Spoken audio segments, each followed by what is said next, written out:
these tables, people that come in late get to sit in the back. So for everybody that is at a back table right now, I need you guys to bring it in for the real thing, get a little closer if you guys can for me. So is that table all right? Okay. Bring it for the real thing. Actually, you guys kind of already did it. See, Brenda's just letting that table do whatever they want. She's afraid of it.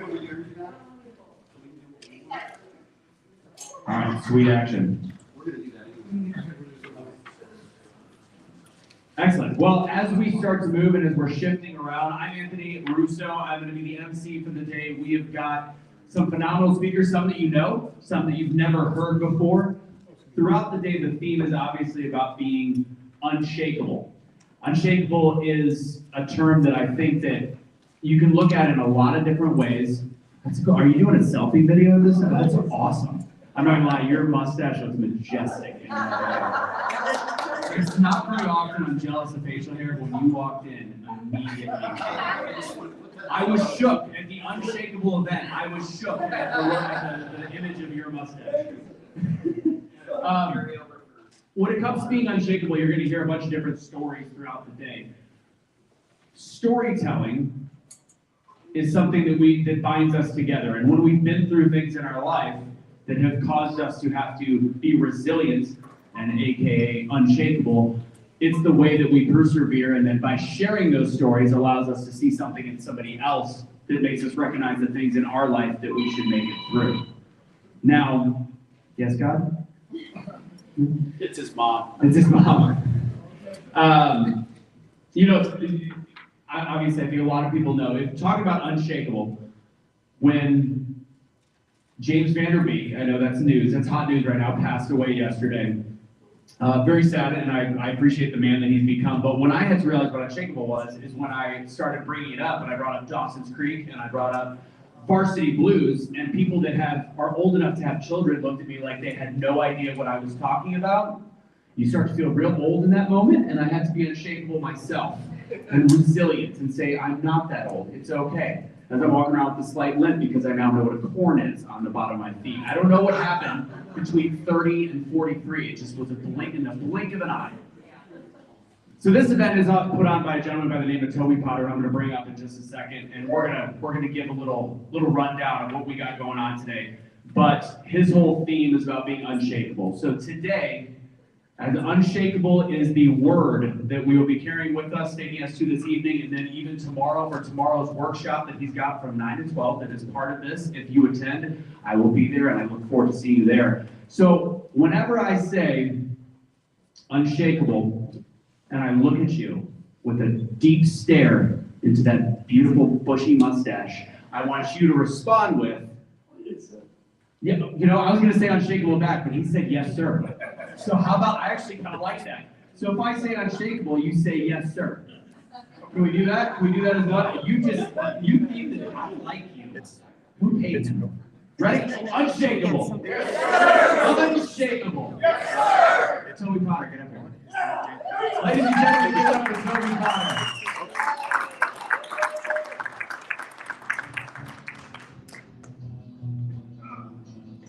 How's everybody doing? We're in Texas. How's everybody doing? That's how you wake them up. Well, it's the morning. It's called a build. We're here for a long time, and we're about to lock the door so they can't leave. So I like to warm it up a little bit. You're not wrong. If you don't know, Toby is all gas, no brakes. This is true. For the people that know me, they know that it is one speed forward. Period. One speed forward. What are people going to get out of today? So, you guys are in the right room for the right reason. You are here today because you want more. You want to become more, you want more fulfillment, and you want more answers. And so we have put together an amazing lineup that you're going to go through of people that have been there, done that, have been exactly where you're at, have overcome that, and we're going to show you how they did it. And so as you sit here today and tomorrow, you're going to learn the trade secrets of becoming successful.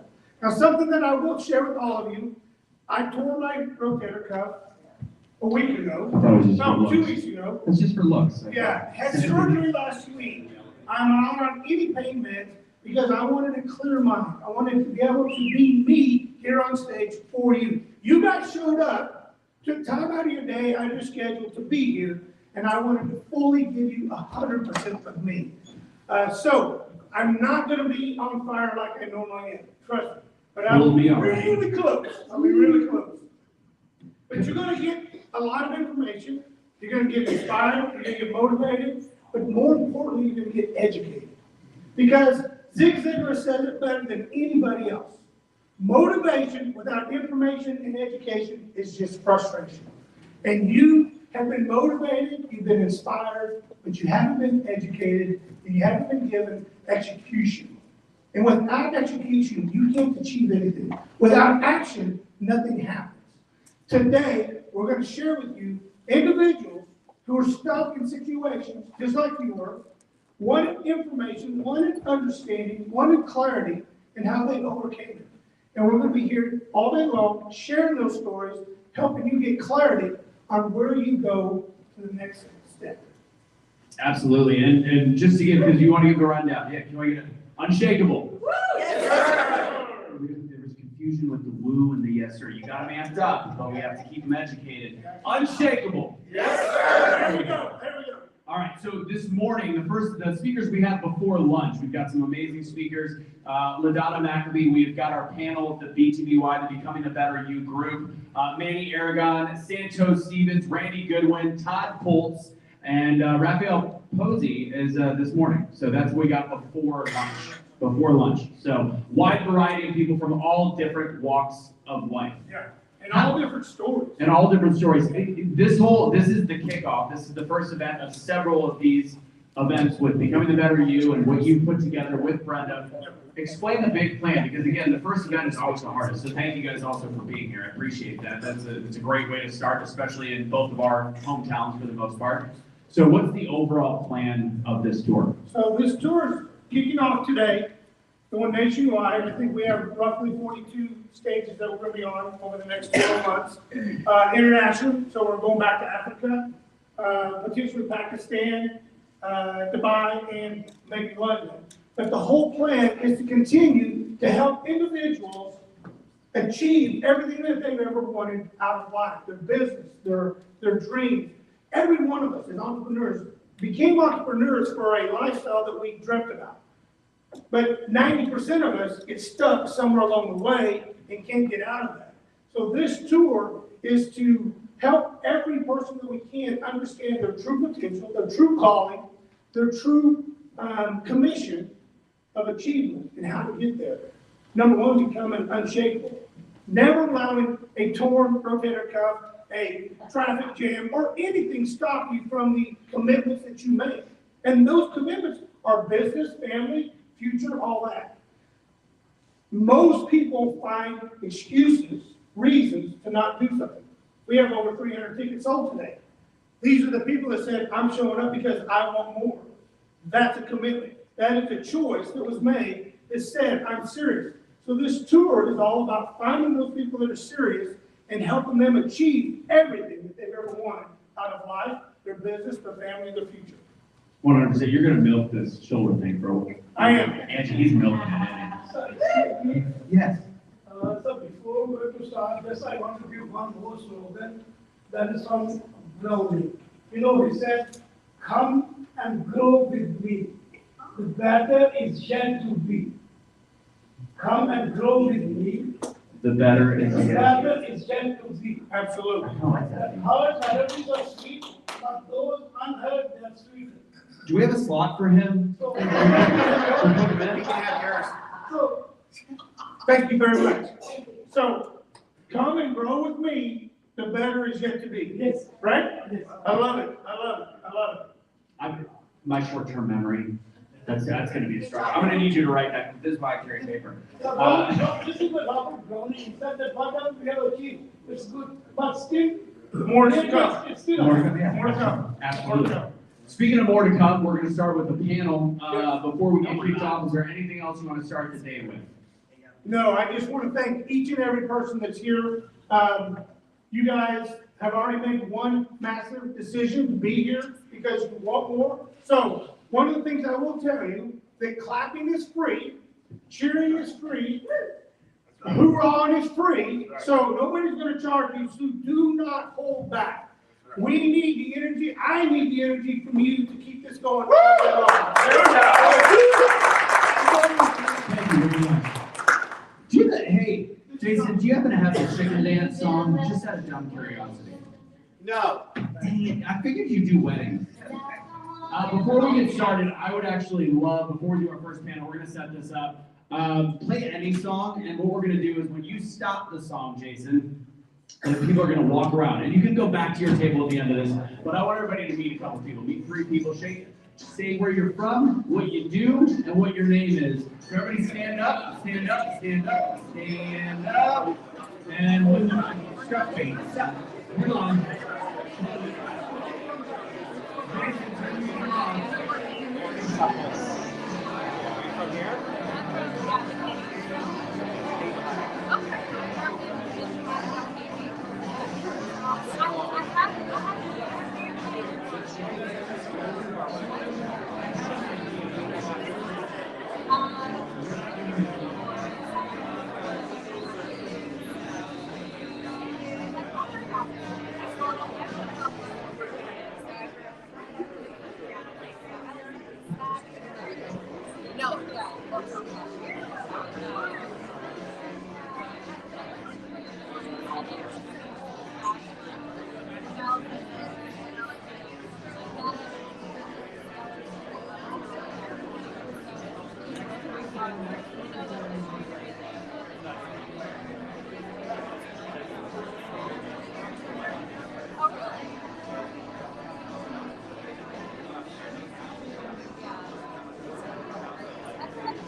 Take a seat, take a seat.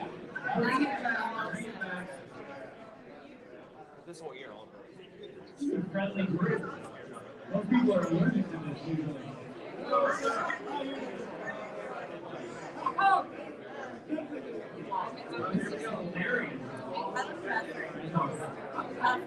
All right, everybody back to your seats, back to your seats. Pull up your floor. There we go.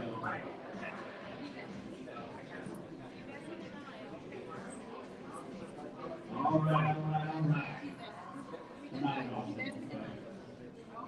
Not gonna count any jokes. All right. One final selfie with the cover model of Mustache Monthly from January 2015. Don't worry, I'll get to your beard. I will get there. I'll complete the chin. All right, great job, guys. You know what's really funny? This is the great part about an Unshakable event is when things go wrong or things don't go the way you plan on it, you just say, well, it's about being unshakable. So the whole fun idea, when we do this again, which we're gonna have to have some kind of buzzer system to let you know it's time to sit down. The idea was to do the chicken dance so that you walk around until the song stops and then you meet the person next to you. But you guys did it all on your own. It was great. The next time we're doing chicken dance and you guys can be better listeners. Otherwise I will find you, I will hunt you down, and I will take your firstborn. That's a Hollywood joke. We do have somebody from Hollywood later. Is it too soon to say a firstborn? Was that weird at this point? Too soon?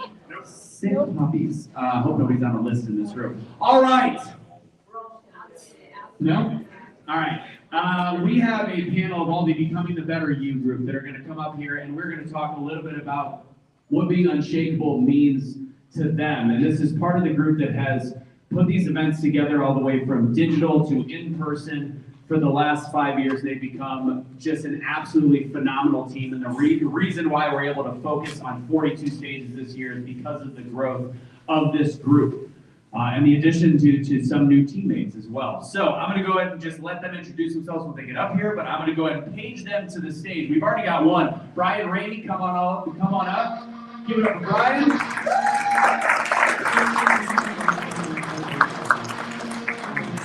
How are you going to do your own theme music? That's going to be... This is my music. Okay. It's the hair. Stop picking on me. The avocados. Where's Kenya Mister?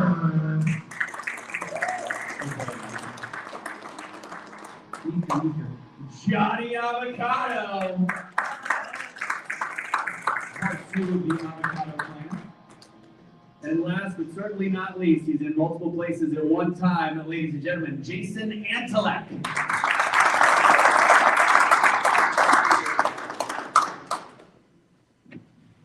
Hop on up there. All right, first off, I'm going to go and let Brian go and introduce yourself to the group. You can sit. You can sit. If you want to sit, let's sit. Let's sit down. Okay, good. I gotta make sure the mic's on first. Yes, it's on. That's what You're usually very good at pushing buttons. That's surprising you have to figure that out. Absolutely. Yeah. Well, apparently. Did you put his mic on? This is why we can't have nice things, Jason. Okay, keep There, but picking not on nice me. things. You're gonna pay for that. I can stand up and say this. You are pretty loud. Look at you. Look at you. Check it. There goes John. There you go, There we there you go. All right. Perfect. I'll let Jason, you want to come back up or just want to turn me No, off? I'm good. He's I'm loud. good. So I'm Brian Ramey, I actually go by Brian K. Ramey. It's easier to find me on all the social posts. And I'm looking forward to answering some questions from Anthony about becoming unshakable, what we've done for the past 5 years. So thank you for being here. I really do appreciate it. He also likes long walks on the beach. He left that part out. He's a Virgo. Go ahead, Jenny. Hi, I am Kenya Krausmester. I am the conductor of chaos at Becoming the Better You, and I help business owners get all of the tribal knowledge out of their head and into processes and SOPs and policies. She got the boring job. Johnny Avocado. I love Excel. Hey everybody, I'm Johnny Avocado. No, that's not my original name. I'd love to tell you the story. Come up and ask me and I'll tell you that off the stage. I am the creative director here at the BTBY. What that means is I kind of know how and why we do the things we do, the psychology of it, and I get to help build the curriculum to bring things to folks like you. Newest to the crew, Jason. Hello everyone, Jason Antelek. I am spinning the tunes and making sure the microphones are on for the rest of the day. I am part of the BTBY, just joined in the last year, and right now I am working on operations, a little bit of everything while I find my group. I help others find what their group is and make it louder. We'll start with you. I'm going to go ahead and start with asking some quick questions. Oh, goody. Jason, obviously, unshakable is the word of the day, right? Unshakable. Yes, sir. We're getting good. Mustache. That's it. That's the bonus word of the day. You're right, because when you look at him, that's all you can say. Mustache and hat, that's What was the name? Guess who? I feel like that's like, does he have a mustache? Nope. Put it down. The word unshakable, let's just start with that. What does that mean to you? That means when it reverberates in the head that I gotta keep my feet grounded. You gotta have some place to stand. Foundation is really important. So those of us that are visionaries, and there's probably more than half of this room is, implementation is important. So whether or not I'm up in that creative space, I know that at some point I've got to put that into work. It's got to go out in the world. That signal has to be transmitted. And that only happens when we have a solid foundation. And when that's unshakable, then no matter what happens in the head, when it comes time to put it to work, you're available to do so. Love it. Johnny Avocado, a little bit different question in terms of being unshakable. Also, the concept of unapologetic comes up. So what does an unshakable person, or what makes an unshakable person stop explaining themselves to others? Oh, I kind of appreciate that question. So to me, I'll kind of context unshakable to me is, the world will beset us and we have to be prepared for it. You can't let yourself be knocked out of the tree, once you've climbed up in it. You got to let yourself be able to hold that position. And part of that is having that confidence in yourself and in the situation, your mission, what it is that you're doing can help you to be unshakable. So yes, I believe that part of that unshakableness gives you what you're talking about there, the confidence to stand in your position. I think they go hand in hand. Oh, great answer. Kenya, part of being unshakable is obviously the idea that we are all going to make mistakes. Plain and simple, it's how we learn from them. But the question I have for you is, what mistakes, because BTBY has been up and down and then just on a upward trajectory for a while, but that's because of some of the mistakes that have been made. G, can you outline or give one mistake that you know was a launching pad for becoming the better you?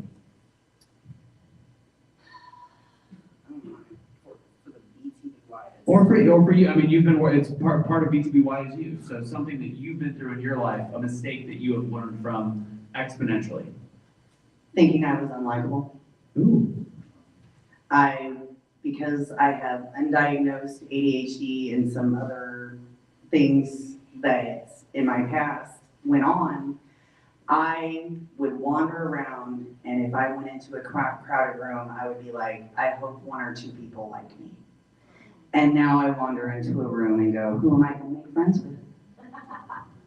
Great, that's awesome. Brian, what do people see as a strength in you today that you probably thought maybe when you were younger was a liability? Repeat the question again. I figured you would give me a question like this. Well, okay. Think of a quality, because part of being unshakable is growth, and growth into who we are, and also accepting who we are. And I think that it's almost on the curtails of Kenya's answer. What was something that people may have thought, or you may have thought was a liability that you realize is a strength today as a person and in your character? I would probably say I'm pretty vocal. I'm a very direct person. And a lot of times that tends to disrupt people. It tends to offend them. But what I have found is when I'm in my perfect alignment with that, what it has done for me is catapulted me to where I can get up on the stage and I can speak to you with the power. And that's what it is all about being unshakable. It's the power to communicate what's important in your life and to align that in your life. So that's one of the things I would say for me is my directness, I thought was a liability. It really has served me very well, and I'm very thankful for that. All that. Stay with you. I'm going to ask you a back-to-back question. Obviously, a lot of us, we have to use mental toughness in order for us to have resilience and have that unshakable mindset. We all have different places that we go or different ways we have to think. Is there something that you tell yourself when you know that you're going through something hard? And I know I've known you enough to know that you're tough. You've got the crunchy M&M hard exterior. So Wow, thank you. That's inside as well. Not ashamed to say.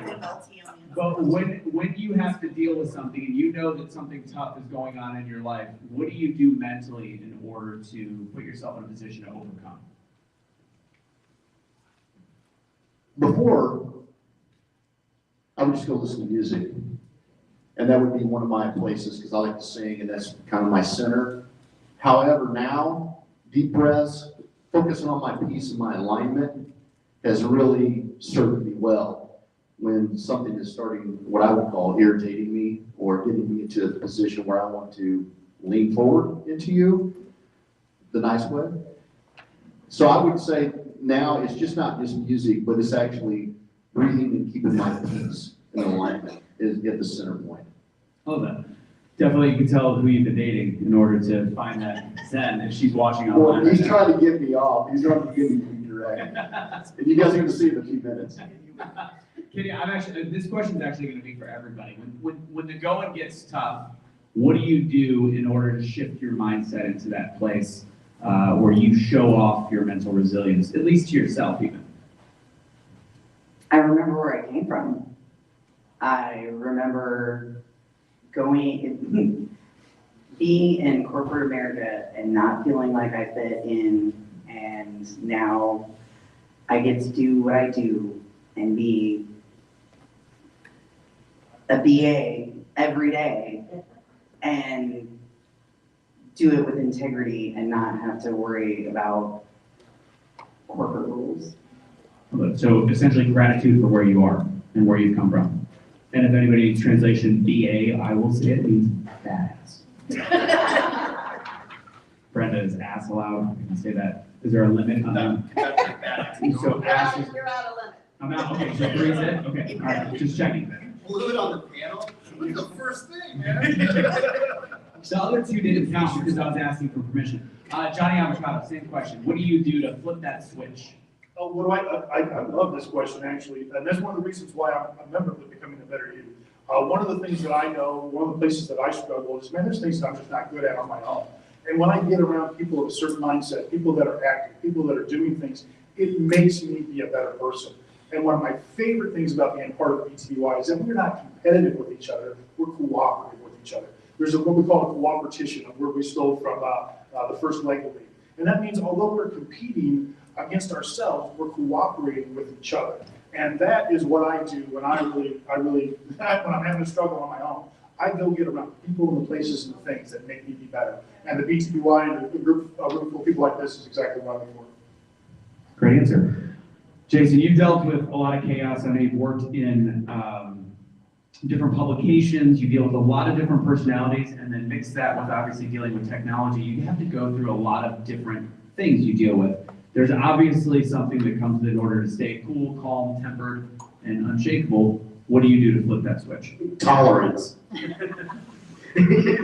When we're trying to implement, we're putting things into work. When we start to fill in those blanks, it can be a little overwhelming. And I know we've got this grand idea, but we're trying to put it into something. If I'm reaching all the way down into how do I remain unshakable, I remind myself that the moment is temporary. This is gonna pass. Whether it's a bad thing or it's a good thing, it's temporary. This whole place is temporary. We're only here for a period of time, so it's gonna shift. That's kind of like believe in yourself, right? Hey, this is temporary, it's gonna get better. It's also gonna get worse. We don't always pay attention when that's happening, but when it comes down to it, everything's fleeting. The moments keep moving. So we remind ourselves that it's temporary. Tolerance, patience, those things are a lot more accessible. Great answer. Kenny, I'm gonna skip over to Kenny. Throw it over to Kenny. I didn't fully introduce myself earlier, but I'm a big believer in storytelling and the idea that it is important. I mentioned it briefly, but it's incredibly important for us to share the things we've been through. That's why we're in a room. That's why we're talking to people like you, why we have some of the speakers that are going to come up and share their story. It's not just for self-gratification, but it's going to be for the purposes of how can I help somebody else by sharing what I've been through. So I'm going to ask you the question in terms of storytelling, because that's what Becoming the Better You has been. It's a bunch of people sharing their stories with the intention of helping other people. How important is storytelling, and is there any story that you can remember over the last few years that have impacted you to change your life? Storytelling is so important. It's the best way for us to share our experiences. And one person may go through something, and it may be just close enough to something else, something that someone else is going through. And it can help them get through that and start their own journey. And so many people from the BTBY have inspired me, but one of the people is sitting right over there, His Royal Majesty Dr. Reuben West, at the very first BTBY experience that I attended. He was talking about just that 1 degree, just changing just the little bit can make such a big difference by the time you get to where you were going in the first place. Your trajectory is going to be very different. Great answer. Johnny Avocado, going to you. Same question. So what is story? Because you're a showman. We know you're a showman. So when it comes to storytelling, what is it that has impacted you to tell your story the way that you tell it? It is to do with intention. One of the things that I discovered about myself is that I had a bit of an attraction. People would listen to me, they would pay attention to me. And when we first started to put the BTBY together, we recognized that there were maybe some people out there that weren't doing it the way that we maybe thought that it should be done. And we decided to come together to do that. And the first thing that we did is we started to not only share our stories with each other, but to tell one another's stories for each other. And I find that one of the most powerful things, two powerful things that can happen to you when it comes to storytelling is to hear your story through somebody else's words. How somebody else sees what's happening to you, because we ourselves beat us sometimes. We really beat ourselves up and we glaze over the good parts and we really want to try to accentuate the bad parts if we're in that mentality. To have somebody else tell your story in a way that is without that self-prejudice that you have can be so powerful. And the second thing that we do with the BTBY is kind of tell those stories so you hear somebody else's words, like it's your story. And that second component that we try to give to people, and you brought it up, or Toby did, about being frustrated with not having that education, is that we give you the capacity to tell and write your own story. The tools, the people around you so that you can do that. And of course, that third thing is to give you that stage. And so storytelling for me is just so impactful, because if I can craft my story, if I become the teacher of my story, where I have to tell it to somebody in a way where I'm not just telling it to myself, I have to tell it to you. I'm no longer the student of my life, I'm now the teacher of my life.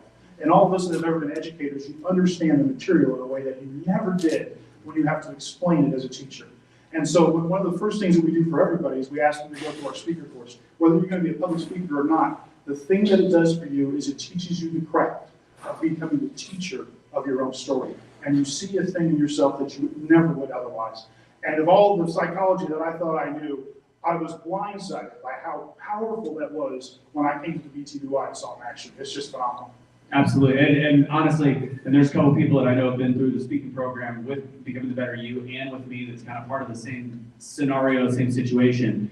And watching the growth in people not just getting ready to be on stage, but knowing that when you own your story, it allows you to own your life. Because fact is, we can't level trauma. We've all been through stuff, and sometimes something very small in our eyes is very big in theirs, and we don't know. So when we're able to take those stories and share with others, it allows us to connect. And ultimately, as human beings, now I recently just said this on social media, if you watch Super Bowl commercials, what makes Super Bowl commercials great? Not because they're talking about the details and the specs of the product. They are selling connection. Humans crave connection, plain and simple. Give me an idea of why storytelling, and you've been a writer for a very long time. Why is storytelling so important to you? It sets things apart. It gives you an opportunity, like Johnny said, to share your story. I remember growing up that I was kind of isolated, military family, moved around a lot. Also, I didn't really fit in. Anybody else have that feeling you didn't fit in, or maybe you're a little bit different along the way? I was spending a lot of time trying to actually fit into what it is that I was seeing, not realizing that eventually my uniqueness was what was going to set me apart. And was I even going to monetize? Who believed that at the time? So the story for me was to just blaze my own trail. Because when you're isolated, I felt like I didn't want to get left behind. And anytime I moved somewhere new and had to make new friends, I felt like I was starting over, but that was building the skills that now serve me.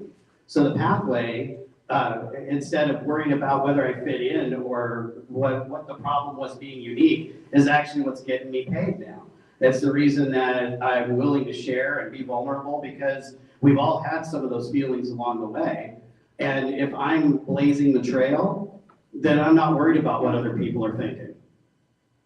Absolutely, great answer. Go ahead and shuffle it down. I'm gonna do one final question after you answer the same thing. What's funny about something you said though, is you said, did anybody else feel like they didn't fit in? And I wasn't the most popular kid growing up, but I remember I had dinner with a friend of mine from high school last year, and he was the coolest kid. Like, I remember he was the like, everybody knew John Pagano, coolest kid. And we talk as adults, and I learned something that when we call out we didn't feel like we fit in, as popular as he was, he talked about how when he was growing up, he didn't have armpit hair, and he felt really self-conscious in the locker room. And I'm like, this is the coolest kid on the base. It sounds like the most simple thing. Have you ever stopped talking about hair? Well, I'm a hairy guy. Think about it, cut in on this one. I know, but in all reality, it's so funny. It's the littlest things that no matter what age we're at, we all, no matter how popular, no matter how cool or how special we think other people are, we all have self-doubt in ourselves, and we all go through that. So it's interesting you brought that up, because again, I always look like, Kenny raised her hand, she's like, I didn't fit in. We all feel at one point we did not fit in. Speaking of not fitting in, Brian, I'm just kidding. But the storytelling thing. They like to make me the punchline, because they know later they're gonna get it. The storytelling part, I feel like for you might be because you are a little bit tougher of an exterior. You keep things very close to you, and you have to be close to your life in order for you to be a sharer. So when it comes to storytelling, what story? I'm going to ask you something probably more serious. What story have you heard in the last few years being a part of Becoming the Better You that's actually impacted you to make a change in your life or to soften up in some ways? I would say our last conference, and I'm not going to get into the details of what happened, but there's somebody on stage, and I'm not saying this because he's on stage right now, but John Avocado get up and actually, he spoke. And he spoke from the heart. He always does, but this time it was a little bit more vulnerable. And I'm so glad that Jason brought up vulnerability, because John was vulnerable to the crowd. And I think that's one of the things that really impacted me, because when you're up here on stage, you have to become vulnerable to really make an impact in someone's life. And what he did at that conference, and oh, by the way, he ended the conference, he closed it out. He was vulnerable. He came to the stage ready to show that. And to me, that was so impactful. And I was very grateful that he shared that moment with everybody in the room, because there wasn't just 25, 30 people in the room. There was a couple hundred in the room. And that, to me, meant a lot to me. Well done. It's good to see you vulnerable once in a while. Thank you. We went from the hard to the stage. the hard, vulnerability. the hard candy shell with the soft chocolate interior. All right, this is the final question. What's that? I'm pretty sure there's a peanut. There might be a peanut in there. I'll All be right. carrying on the dub, right? So I'm actually gonna have you start this because you're gonna go back and play some music as we wrap this up. So everybody's gonna be answering this exact same question, not the exact same way, but I want you to finish this sentence.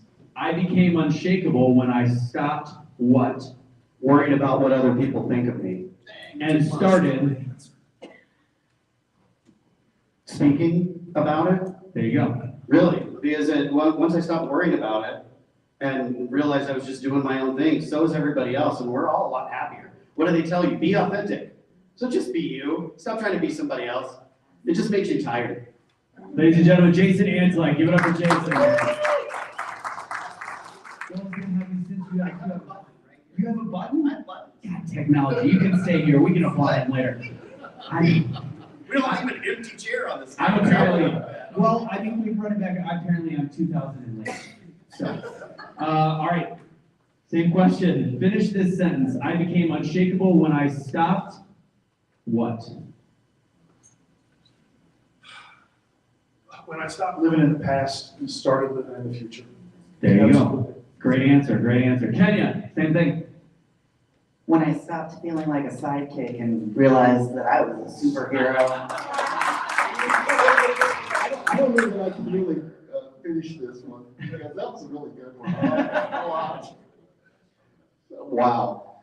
I always get the tough ones at the end. All right, so breathe through it. Finish this sentence. I became unshakable when I stopped being what other people wanted me to be. I hit my alignment, and I became what I know I am and who I am. Unshakable. Unshakable. Unshakable. All right, ladies and gentlemen, give it up one more time for Johnny Avocado, Penny Lester, Brian Rainey, and Jason Anthony.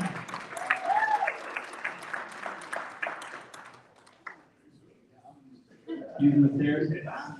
All right, we're going to be clearing this up a little bit. We'll be doing it for our first official speaker. Not that you guys aren't official, but first official speaker of the day.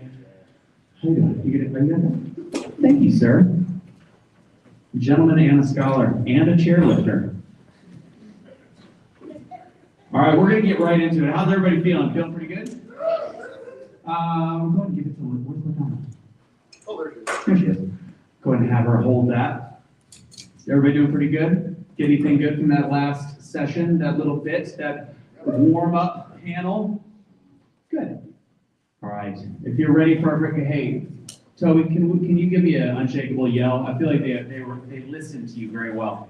All right, on three. 1, 2, 3. Unshakable! Yes, sir! 3, 1, 2, 3. Unshakable! I like it together. All right, so we're gonna do it one more time.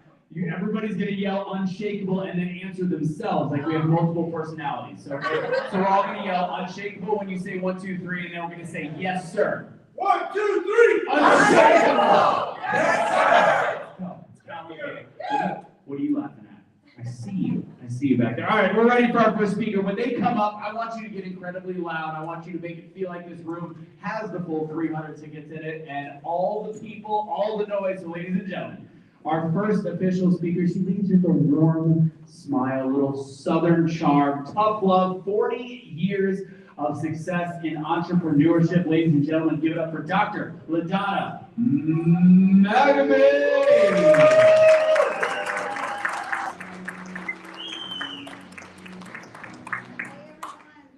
Welcome. I don't know if I can follow the act that we just finished with, but I'm going to try. So I want you to think back when you were a child for just a moment. And you were maybe a poverty child. I always had a roof over my head, and I always had food on the table. It wasn't a nice roof, and we weren't eating T-bone steaks every night, but we had food. We also had, I was the oldest of 4. We had parents that did not believe in spanking, we were beaten. When I was 10, my dad started molesting me. At 15, I decided I'm going to stand up for myself. I don't care what mom and dad says. And everything stopped. And you know what I did? I was tongue-tied when I was young. They hired a teacher to come in and help me learn to speak correctly. But again, when I was 15, guess what? I wasn't tongue-tied anymore. I could speak. I went into high school and I joined every club that I could obviously join. I wasn't a popular child because remember, I couldn't speak. So I was always in the background. But again, when I was 15, I learned to speak and I spoke loudly. I roared because I was the captain of my own self-being. And today I stand in front of you, a very successful woman with a big, strong family that wasn't beaten. You know that old saying, I'm sure we've all heard it, the apple don't fall far from the tree.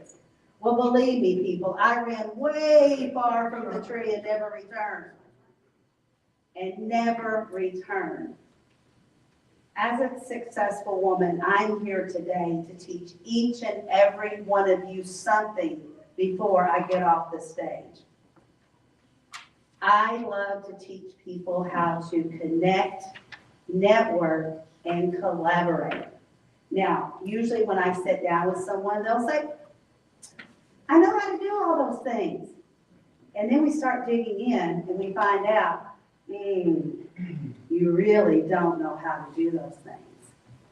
And without connecting, networking, and collaboration, you don't have a good foundation for your business. I don't care what business you're in. I have met investors, coffee owners today. You have to know how to connect, network, and collaborate. So I'm going to demonstrate something for you, and I want you to imagine a nice, creamy, chocolate, moist cupcake. And that is your connection. And then you put that creamy, smooth chocolate frosting. That's your network. And then you put your sprinkles on top of there. Rainbow sprinkles, blue sprinkles, green sprinkles. That's your collaboration. Now look what you have just created. You have created a network. Now ask yourself, is your network net worthy? It doesn't matter that you have 5,000 friends on Facebook, people. It doesn't matter if you have 20,000 followers on LinkedIn, Instagram, wherever you find them. Social media is very important, don't get me wrong. But you have to work it. You have to build those relationships. I want you to think about how many friends do I have on Facebook right now? I'm tapped out, I have 5,000. How many of them do you know? Do you know all 5,000? When is the last time you talked to those people? You know, I haven't talked to some people in 6 months. That's on me, because now I've lost that connection. I've lost my network partner. I've lost being able to collaborate with them. You have to build relationships. How many of you in here is in a relationship? Married, whatever. Okay, a few of you, okay. So you have to work that relationship every single day to make it strong and stronger. There's going to be ups, there's going to be downs, but you go through it. You have those valleys and the hills and the mountaintops, but you work through it. We want to build those connections so that you are stronger. And you say, well, how do I build those connections? Let me give you a few examples. You get on your social media and you say, happy birthday. Congratulations on your daughter's wedding. Congratulations on the new grandbaby. Whatever it is. You know, Facebook gives you everyone's birthdays every day. And guess what? That's one of the first things I do, even if I don't know that person. Somehow they're on my friends list. Probably because SpongeBob is friends with Scooby-Doo and, you know, it recognized it and I clicked, yes, let's be friends. But we're not really friends because I haven't connected with them. But every single morning when I get up, I put on there, happy birthday, happy birthday, happy birthday. And then I go through and time it because the rabbit goes down in the hole and you're on your Facebook feed for 3 hours later. Time yourself. I give myself about 10 minutes every morning and I go through my feed and I look for whose birthday it is, congratulations on the new baby, a wedding coming up, whatever it is. Just bought a ski lift, whatever it is. I was on vacation. Recognize it. Comment at least 5 words. Put an emoji on it. And then Facebook recognizes it. Guess what? The person you just commented, they recognize it also. Now I want to go farther and I DM them and say, hey, let's have a virtual coffee chat. How many have done that? When is the last time you had a virtual coffee chat? You need to have those every day. You need to have your calendar full. Who has a Google Calendar or a calendar very similar? It needs to be filled. Today, mine's all in blue because I'm here. Tomorrow, mine's all in blue because I'm here. But on Saturday, since I took today and tomorrow out of the office, I'm working Saturday to make up for it. because I can't lose those connections. That's what builds my business, is connecting, networking, and collaboration. And why not? Why aren't you doing it? Are you scared? Well, you're virtual, so they can't hit you. All they can do is hang up on you. And you know, we carry these devices called the phone. When is the last time you picked up your phone and talked to a connection? That's just something we don't do anymore. But why not? Why not? Maybe they don't answer. Leave a message. Maybe they don't call you back. Wait a week and do it again. Do it again until they tell you, no, I do not want to talk to you. Okay? You keep on connecting with these people. They're on your friends list for a reason. And you know what? If they don't get back with you and they don't want to communicate with you, why are they in your space? You have a bubble. It's only so big. Only so many people can fit in your bubble. So if they're causing drama, that's the first person out of my bubble. You're causing drama, out. I don't have time for that. I've been married over 40 years. I have 2 grown daughters, 4 grandchildren. That's all the drama I need. So drama is out of my bubble. Now, one day they may be calm and cool and want to come back to my bubble. And if I have room, of course they can come back. But they're not good for me right now. If they don't return my calls, I can clean out that one and add a new one to my Facebook because I can only have 5,000. Okay? So what I'm telling you is always keep new blood in your connection build. Because Johnny only wants to hear your story a few times, and then you need to change your story. Okay? Get new people in your pipeline. It's like feeding a puppy. You get a brand new puppy, and you feed him, he's happy. He grows taller and taller and stronger. You get him housebroken, he's a good puppy. Don't feed that puppy and see what happens. That puppy's not happy. You're not going to get him housebroken because he's unhappy. Treat your relationships with a strong opinion of yourself. How do you want to be called upon? How do you want to be treated when it's time to be connected with, networking with, collaborating with? There's a time when you have to say, I'm going to let you go for a short time, and then maybe you can come back to my bubble. The bubble is high-end real estate. I know there's a lot of investors in the room, so you understand what I'm talking about. There's green grass, it's beautiful, only so many people can fit, and then you have to close your bubble. But you're always adding new to it, because you'll always have 1, 2, or 100 that you really don't know. Or maybe you don't want to get to know them. Maybe they're not in your perspective, personality. Everyone doesn't like me. Next, because there's more people that do like me. And I want to find the people that like me and enjoy being in my space. I want them to be able to buy my products, buy my services. You know what, better yet, who do they know? Who do they know that they can recommend to me so that they can buy my products, buy my services? We want to be a giver, don't get me wrong. You have to give in your relationship.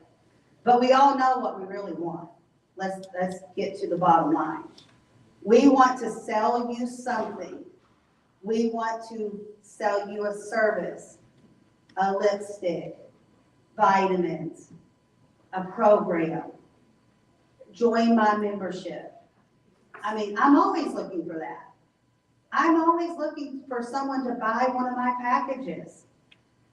Join my membership, it's $37 a month, or you can join all year for $497 a month.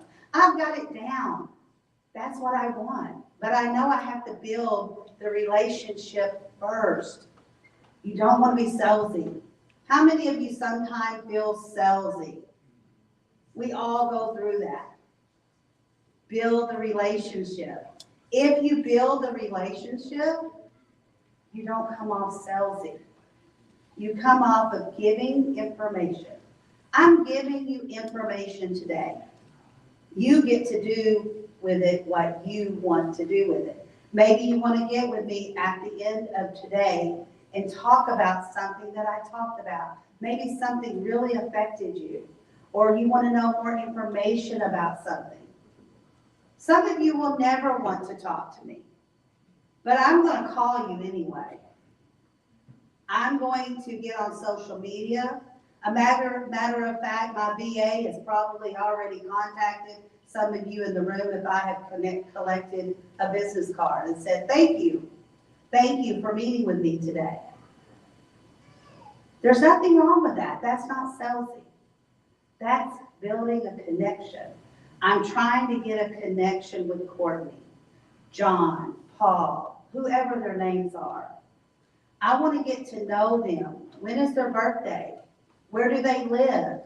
Did they fly in today? Or did they drive in today? Do they live here in Allen or McKinney? You know, I drove in from Sherman. Took me about an hour. Sat on the highway, sat still for 15 minutes. I could have turned around and told Toby, I'm not coming because I have to sit here on the highway and look at the Bucky sign. Okay? I don't know why I'm sitting here. But guess what? I got up, I dressed up, and I showed up. And that's what you have to do every single day. I work in my office at home, but from my waist up, I am dressed to the max. Now, I probably have my pajama pants on and my house shoes on, but I'm dressed and I'm ready and I'm on a Zoom call because my calendar is full. I have appointments. I have appointments to meet up with people about something, buying a package, getting on my podcast. You have to have things available. How many of you have something available you want to sell? I know, a house, a package, a membership, whatever it is. I have about 4 minutes left, and I would like to take this time to see if you have any questions, because I'm all about question and answers. I want you to learn something today. Does anyone have any questions? Yes, ma'am. Kind of a funny question. What do you do when you really don't want to talk to someone, but you are in that place and you have to talk to them? The mirror is your best friend.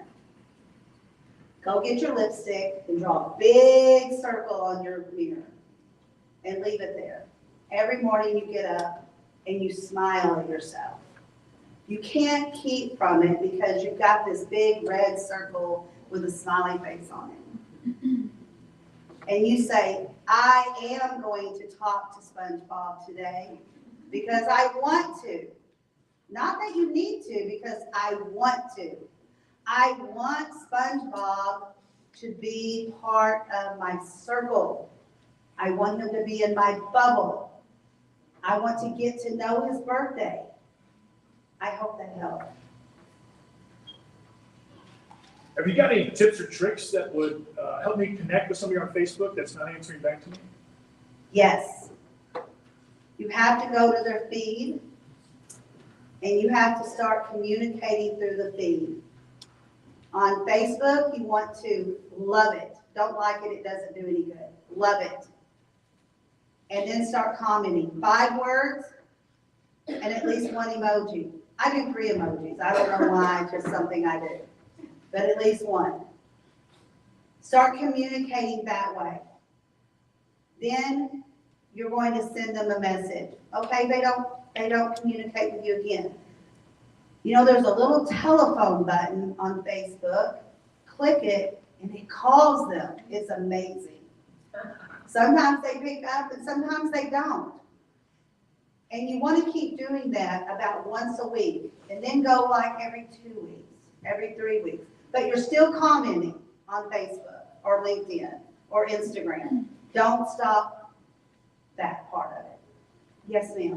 I was gonna ask you what your LinkedIn strategy is. My LinkedIn strategy, you want to like it, their comments. You want to give them a thumbs up. Why? It's important because as soon as you do that, it goes to your feed and theirs so that both parties get to know you and know who you're talking to and about. And again, the same thing, you want to comment the 5 words and at least 1 emoji. And you want to continue. Happy birthday, glad you went to your skiing trip. How was Hawaii? Congratulations on the wedding, whatever it may be. And somebody else had a hand. Yes, sir. More personal question, how has your approach to your building your business and sustaining your business strengthened your personal relationship with your family and grandkids? Short story, maybe. 20 years ago, my 18-year-old daughter came home. I was a teacher at that time.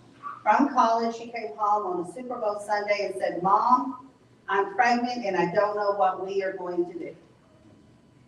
What we did is I quit teaching and came home and I sold everything in the garage on eBay to make money. When that baby was born, he had a little crib right next to my computer and I did the same thing. Family is always first in my book. And that baby turned 20 years old in October. One of the best blessings we ever had that we didn't think that was going to be a blessing. And that baby did my business with me, and then his brother came along, and his cousin came along, and now I have a 6-year-old grandson, and we hopefully will be done with grandbabies. So keep in mind the time that you have with your family and build your business as you go. Yes, sir. So you mentioned the virtual coffee. Touch on that, and then how do you balance? You know, if you have 1,000 people on your that you're friends with, how do you balance? How do you organize that to stay in touch with those people? Okay, you always want to stay in touch with the people that you are already talking to, and then add 5 a day, 5 a day, 5 a day, new ones. DM them, comment, happy birthday, send them a message, send them a phone call, and I am out of time. Thank you.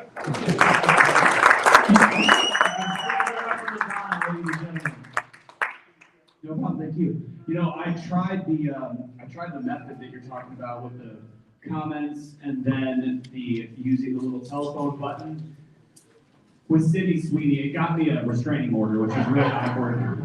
But there's a way to do it. The one big takeaway with what LaDonna's talking about is the fact that it is uncomfortable. It feels a little bit pushy. But part of life, the people that aren't a little bit pushy don't get to eat very often.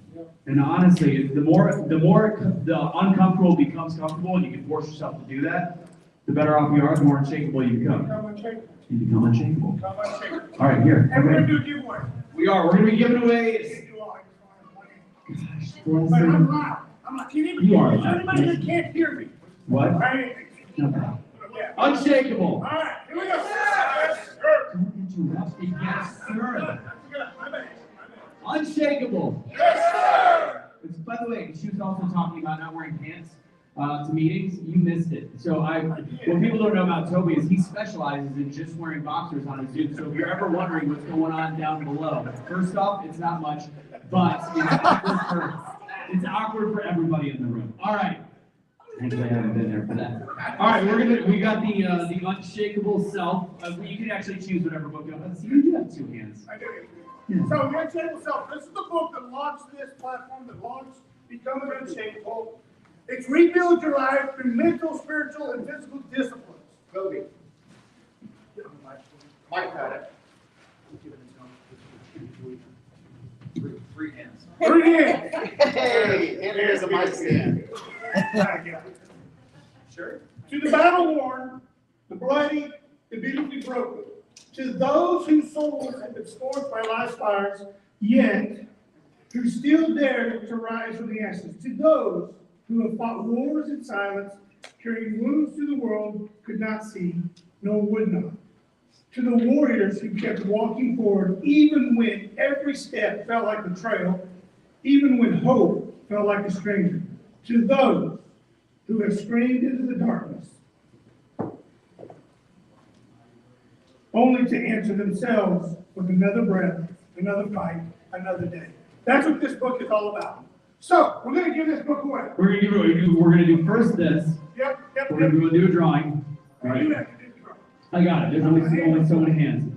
Does everybody have their? You have your tickets? You have your tickets? All right, here we go. All right, first one. I'll even autograph it. You'll autograph it? I'll autograph it. The ticket, yes, the ticket. For $4.99. All right. The number is 953-3288. Or turn it over. Oh, I'm sorry, you gave me the wrong ticket. Everybody else has got those names on you. Oh, for real? I got the one that doesn't have a name? I got the same. Yep, all right. Manny? Yeah. Congratulations, my man. That's ironic, Tom, because he is actually also our next speaker. But this is not your introduction. We'll go and get that book, and then one final thing we're going to do. We're also, and he's got four books outside, many more than that. Yeah, so you can pick whichever one you want, but this is the gold ticket. Go ahead and ask the question, and then I'll see if anybody wants to answer it for a book. Okay, so real quick, we've been talking about becoming unshakable, but we need to fully understand, what does that mean to you? Who wants to give a definition as to what it means to become unshakable? If not, I'm gonna pick somebody. And then you get a book for it. You do get one. There we go. There we go. Right here. No, she did. Great. What does it mean to become unshakable to you? Well, in 2009, my entire world fell apart. Who I was married to, where I was working, like literally all my entire identity fell apart. So it wasn't until I realized all of that was a facade, kind of like the movie Matrix, if you guys have ever seen that. Like, you think it's real, but it's really not, or is it real? Right. And so hitting that point in my life and essentially hitting rock bottom, there was nowhere to go. I was unshakable at that point, and I built my life back up, married the man of my dreams, and Rock bottom, best place to be. Rock bottom. And you know, most people that will be up here on stage talking will tell you that's where the transformation took place in their lives. Yeah. When they hit rock bottom. And they knew that there was nowhere to go but up. And that's the difference between the 1%ers and everybody else. Because everybody else calls it a day. Yeah. Mediocre is a crappy place to be because it's like, well, it could It's be crowded. better, could be better, could be worse. It's Yeah. incredibly crowded. Whereas Crowded. when you know that it's that point to shift, that's where you make Yeah. that decision. All right, my man. Thank Are we you. ready to go? Yep. Let's keep the show going. All right. You guys ready for our next speaker? Yeah, we're gonna do like a WW. Are you ready? Man, one. Manny, we gotta do something. Hold on, Manny. Hold on. That was weak. I'll get my autograph over. All right, so we're gonna try this again. We're gonna do the Unshakable. I want to hear a nice loud yes, sir. We've been programmed for that. We're good to go. So, Unshakable. Yes! Ladies and gentlemen, our next speaker is a gentleman that hails from Denver, Colorado. He has had a long history in entrepreneurship. He may not look like he knows tax strategy by the look of him, but he does. He's one of the best in the industry, one of the best in the business. He has been a member of Becoming the Better You, and I've gotten to work with him a little bit myself. A fantastic individual with an even better and more amazing story. Ladies and gentlemen, give it up for Manny Aragon.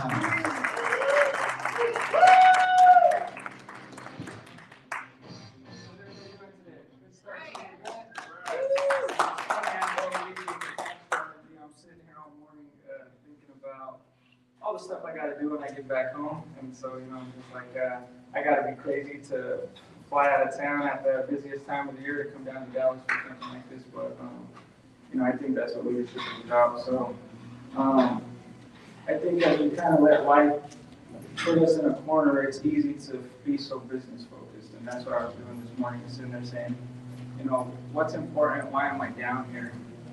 And why are we all down here? It's to become a better you, right? And being unshakable, I think we all have a life story where it starts very unconventional. We don't get to pick our parents. We don't get to pick our siblings. We don't get to pick the neighborhood we grow up in. But it shapes you into who you are. It shapes the decisions you make, and it shapes the future you can create. So, you know, Anthony said, you know, I have a deep background in entrepreneurship, but my story didn't start there. I was born into, I guess, a very broken environment, drug-addicted family. My dad was locked up the bulk of my childhood, and I was exposed to a lot of things that I wasn't, I guess, super proud of. And I used to wear that as an excuse. I wore that as an excuse for the decisions I made and the places I was going. But I had a lot of exposure to violence. So I want to say the first moment that really affected me was in the second grade. I'm riding my bike home from school, and a kid walks up to me and pulls a pocket knife on me, takes my bike. So, you know, I'm a young kid, run home, tell my parents, and we get my bike back a couple days later. But that was my first exposure to violence. Always book smart kid, straight A's all through elementary. And around the 5th grade, my parents got divorced. And that really impacted me a lot. I became isolated, started getting in a lot of trouble, started smoking weed at 10, 11 years old, ditching school. 6th, 7th, 8th grade, got kicked out of every school I attended, which led to a very even worse incident. So I'm from Denver, Colorado. So Columbine High School occurred when I was in the 5th grade. So neighborhood I grew up in, like I said, exposed to a lot of things that I won't go too deep in. But to make a long story short, I caught a first in-school gun incident in 9th grade. So ended up becoming committed to the state of Colorado, and I was charged with an adult felony at 14 years old. So that was the fractured foundation of my life, and where I started to reflect and say, okay, that was the moment where I said everything in my life was shaken. The family dynamics, the history, all these excuses that I was carrying for the decisions I was making, it was disappointing to me, and I had to look in the mirror, or the aluminum mirror in my jail cell as a 15, 16-year-old kid. And it wasn't a good experience. And you know, they asked the panel this morning, what was the light switch that created change for me? It wasn't being unshakable, it was being shackled to bury my grandma at 16 years old. You know, walking into her funeral and understanding that I made a promise to her that I'd be a better kid, and I never got that opportunity. She passed away unexpectedly. And so that was something that kind of put a chip on my shoulder, and I wanted to carry that forward and just better my life for her. And so that started a path where I ended up graduating high school a year early. So like I said, always book smart. That was never an issue. It was maybe attention. I wanted acceptance at home. Whatever you want to call it, that's what I was chasing. But I ended up getting a 2-year degree in accounting. Just kept bettering myself. Said, okay, I accomplished this goal, keep moving. Accomplished this goal, keep moving. And I launched my tax business back in 2014. So keep in mind, I have an adult felony at age 14. The IRS denies me. Worst thing I could experience in life, and I'm like, you know, invested all this money, bought a new computer, folders, you know, excited to take this entrepreneur approach, and big red flag, nope. And so very depressed, sat back at home, took a pen and paper back before, you know, when we used to write letters, so very traditional guy. And I had drafted a letter to the IRS and explained to them, you know, my life circumstances, my situation, and why I think it was important for me to become a tax specialist. It took them 6 months to get a response, but on the happiest days of my life, I opened that letter and they said, we'd love for you to become a tax specialist and or a certified tax preparer. And I bring that up because it just goes, I think the moral of the story is you have to believe in yourself, you have to explain to people your situations and the life decisions that you make, because people can always judge you based on what you wear. You know, I was meeting with Brian last week, and I'm a t-shirt and jeans kind of guy, and so I think it's the fact that we have to remain coachable, but we have to explain why we make the decisions that we make. And so I had to carry this public perception of a felony at age 14, and it affected me a lot. It affected how I walked into rooms. It affected me wanting to speak to people. I carried those scars and wounds of that human interaction. And as I progressed through all of that, it just reminded me that the story is important. That's why we do what we do. Is I can articulate myself very well written. This is actually my first speaking engagement, so very out of my comfort zone. The piece of it is the accolades are great, but the human interaction is more important than the business that we're building. We all want to sell stuff. We all want to, you know, have a big house and a nice car in the driveway, but like who we are as people is more important than the money we make. And that's what's going to carry our kids forward. I have a 5-year-old, he turned 5 on Tuesday.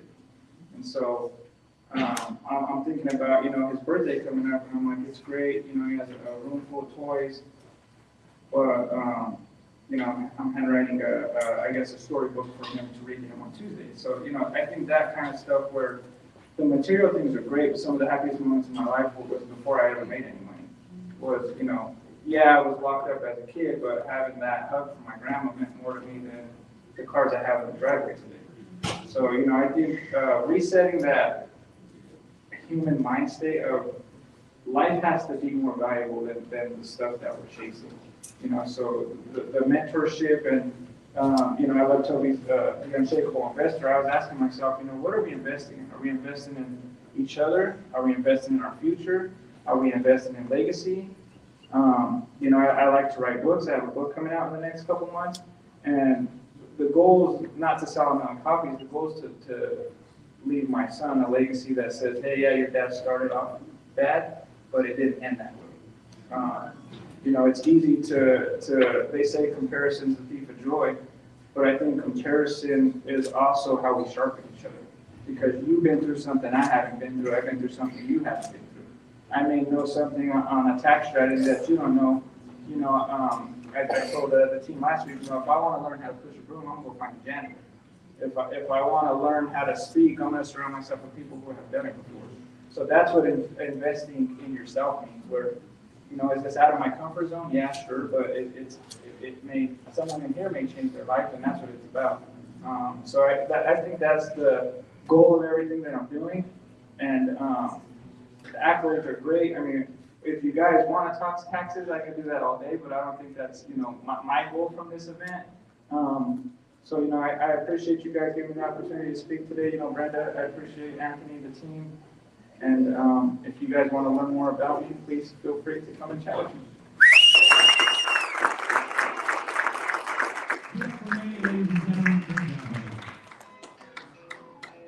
So what's cool about Manny, and before you guys leave, this is a heads up, I'm going to give you guys a split second to go out, so don't worry about it just yet. Manny does well. He does really well for himself. The first call that I had with him to learn more about him, he's doing this because he knows that part of being human and part of all the stuff that he's been through is by sharing it, by being that storyteller and getting to the point where the story gets better and better, and how to tell it gets better and better so that he can make an impact on people that were in the exact same position as him. And that's ultimately the fruit of life, plain and simple. Great job, Manny. Thank you very much. All right, I saw the way you guys handled the chicken dance game earlier when we didn't quite have the chicken dance right away and did the networking, and it was hard to wrangle you back. 5 minutes, we have light refreshments and snacks outside. Stretch it out, take your phone calls, and then at 6 minutes, I take out the electric shock therapy, the poker. Got cattle prods. Go ahead, guys, take a little break. 5 minutes. 5 minutes. Play that track.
You know, sometimes I can still not only listen to the point, never do that, but what's the family touch, right? The impact that you can make, and so I appreciate you sharing that.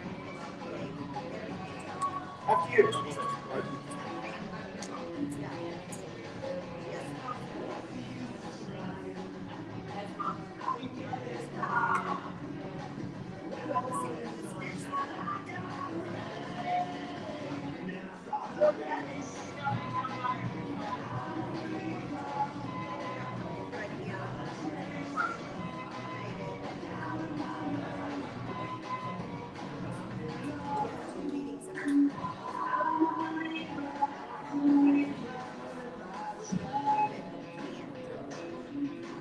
Yeah, let me get it.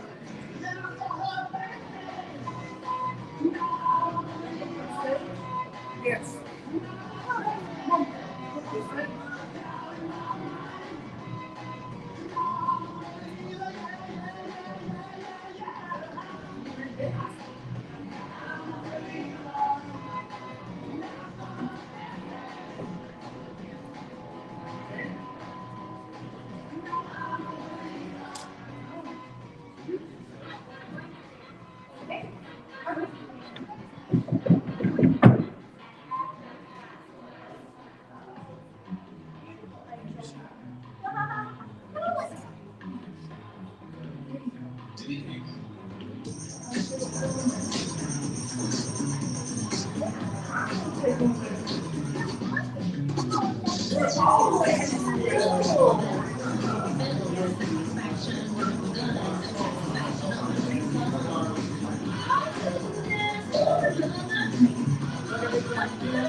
Have you heard?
Oh,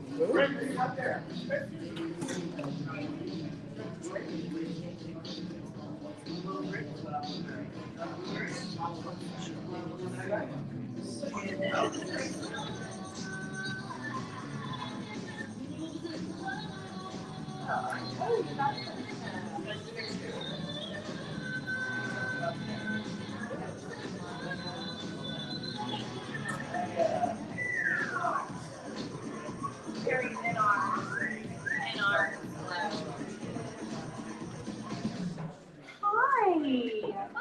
Hi, what's your name? Kitty. You have a very pretty dress on. You're welcome. The star. Is your daughter? Camden. So what are you doing? Dad, or y'all still living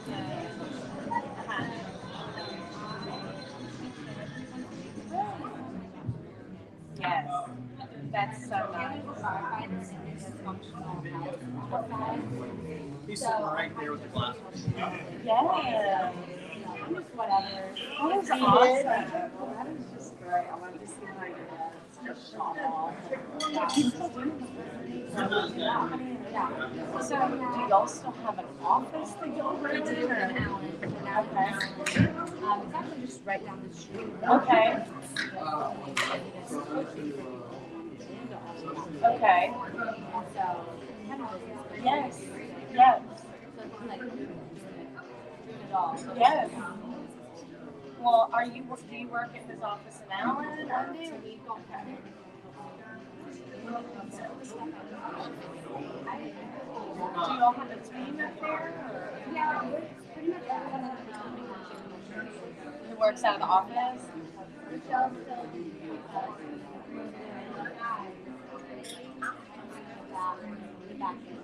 So, well, I've talked to a few people when getting signed up for the event. I don't know if they're working here or not. Rodney, I think is who did the tickets.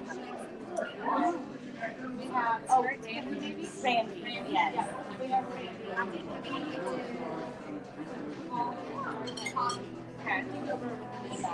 Okay.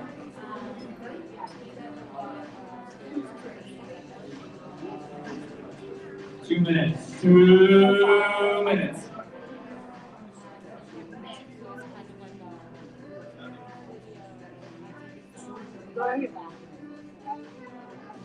Okay, tell her. Brent, that's my daughter. Yeah. If I get my way, she'll be exactly right.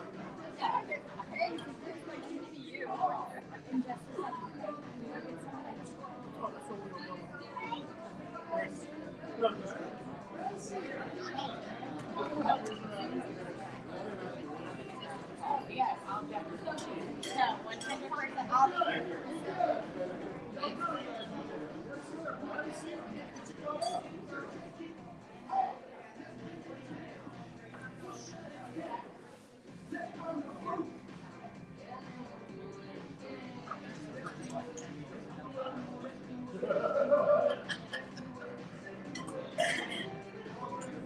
Go back to my bike then.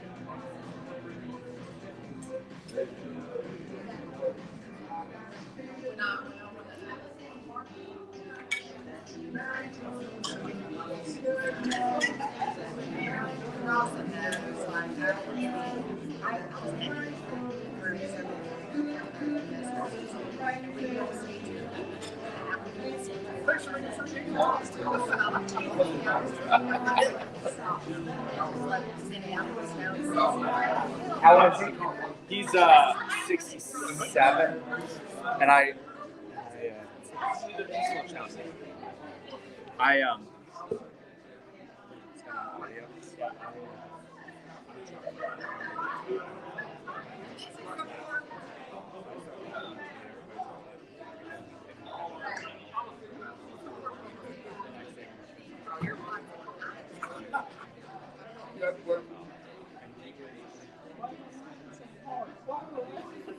That was great.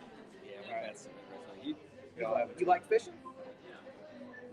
I do. I don't know how to do it. Like I have to be with people that like know what they're doing. Like they take me out. We went wading. Like I know how to cast. I know how to do all that stuff. But I'm not. It's something that's just second nature to some people. For me, it's an adventure. And you get to Ohio very often. Ohio State.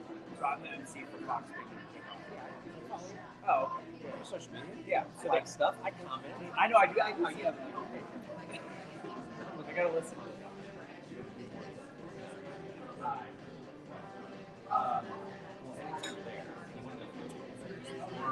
We're Yellow Springs, so how far is it? 20 minutes, 35 minutes when I was at Hill Springs. Yeah, and then the actual home is a bit closer, so it's only about one lane to go for about 30 minutes when I was there. So I got a little man, and I got a couple of options. You know, it's actually pretty efficient. Yeah. But you got me, my boy. Expert. What's the name of the lake? What's Silver? We go to CJ Brown Reservoir, is what it's called. But we live in Yellow Springs. Yellow Springs, where Dave Chappelle, Donna Rawlings, it's like where they live. Is there a pool bar by you? Because there's it's like a pool and a bar, like a big pool bar. I think that's the name of the town. I'm gonna ask her before we're done. But she no, not Yellow Springs. We have one bar. It's called the Gulch. And you would not be welcome if you're conservative. No. How'd you know? When we first moved down there, we got cuts down. Really? We go there now because people know. And I hang with Dave and Donnell. But that's funny. It's a very odd village. It's the most accepted village in Ohio. Unless you disagree with it. I wasn't.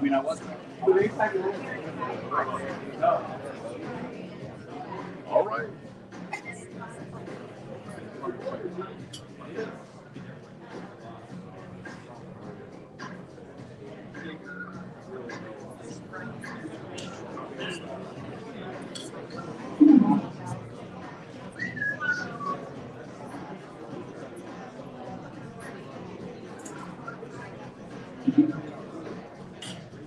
Want me to get you a plate?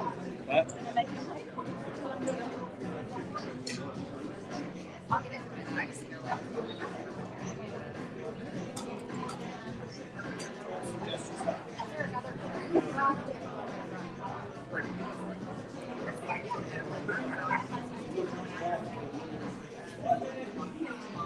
Well, hey, it's right now.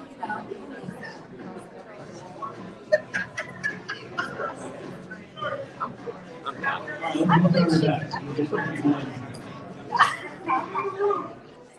Tell them again, Anthony.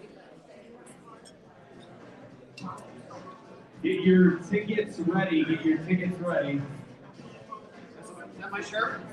You have a ticket? Did you get a ticket? I just want the shirt. I don't need to go through all that. Remember, We'll see how it plays out for the day, buddy. click it or ticket. Click it or ticket. All right. Here we go. We're gonna give away. Can you model this? Can I model the shirt? Can you show them what we're giving away? We're giving I am. I'm looking at it. Read it, show it. A becoming unshakable Brazil. All right, but you have to be in the room. You must be in the room, and you must be a medium. I don't know if I wear this. I think I need a bigger size. We do have kids small. You have kids small? We have kids small. We like to tie it up. Yeah, tie it up in a little knot on the side here. Yeah, from the 80s. Could be I could be a college cheerleader.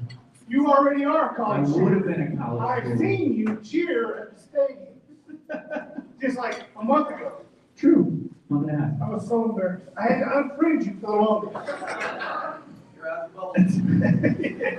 I was going through the list of inappropriate jokes I was going to make back, and I decided silence is golden. All right, here we go. We're going to give away a Become Unshakable dry fit shirt. We have medium, large, extra large, and 2X large. So don't worry, we have your size. We have a 90. And look at Rupert's got his already. Look at that, look at that. My man. I didn't wait for the giveaway. You didn't wait for the giveaway. All right, here we go. Can you draw a ticket? I can. Actually went to art school. I could draw anything, not just a ticket. I keep picking one without a name on the back. Sure do. 9533283. 9533283. Right here. Right there. There it is. All right. All right. I feel like this looks like this size too. I think it's a large. Yeah, I feel like whenever you say a size and it's large or extra large, people lower their voice. Large. There you go. If it doesn't fit, she's over the table. All right. I will turn the show back over to you, my friend. Sweet. You're no longer welcome. Goodbye. You are the weakest link. Goodbye. All right. That was actually quite the spread outside. I was pretty excited about the fruit muffins. Fantastic. Let's go and get started with our next speaker, Unshakable. Yes, sir. Okay, so there's some new people that don't know how to wake up when an alarm goes off. So this is what happens when I say Unshakable, you say? Yes, sir! You got it. All right, so whenever you hear this randomly throughout the day, it's kind of like a little temperature check. It's how we warm up the crowd. So, as a group, all is one is all. Unshakable! Yes, sir! There we go, very militant. All right, our next speaker. Here at the Unshakable, what should we got? Unshakable show, Unshakable conference, Unshakable Summit. Summit. That's the word I was looking for. I know. As I said, It's on your notes. short term. Do you know how many pages of notes I got for this? Our next speaker, I've had the pleasure of being able to see him speak before. An absolute game changer from the stage. Former NFL athlete, played for the Chiefs, Bengals, and Jaguars. Go Chiefs. I had to figure out which team everybody was a fan of, and I'm still not sure, but Brenda likes the Chiefs. He is a leadership coach like no other. Fantastic to talk to. Works with all ages, especially great with the youngins. And of course, he's going to bring it to you all and find your inner child. I'm kidding. It's not that woo-woo. Ladies and gentlemen, Santos Stevens. Give it up. Make some noise. All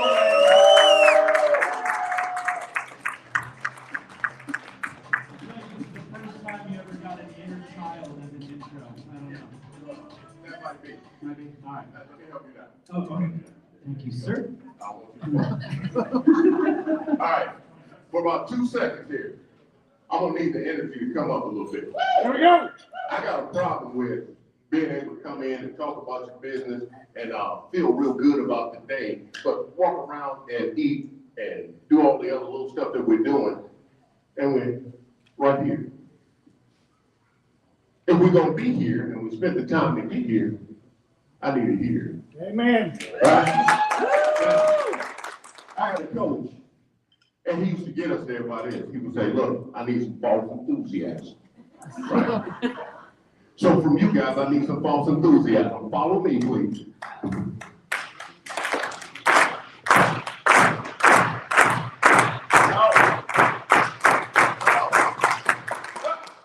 said follow. That's not follow. Come on.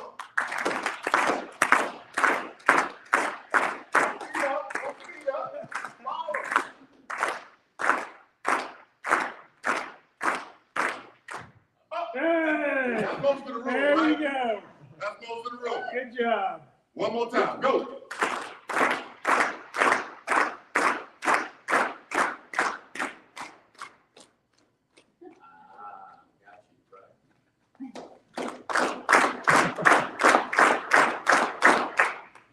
Nice. Give it up. Good job.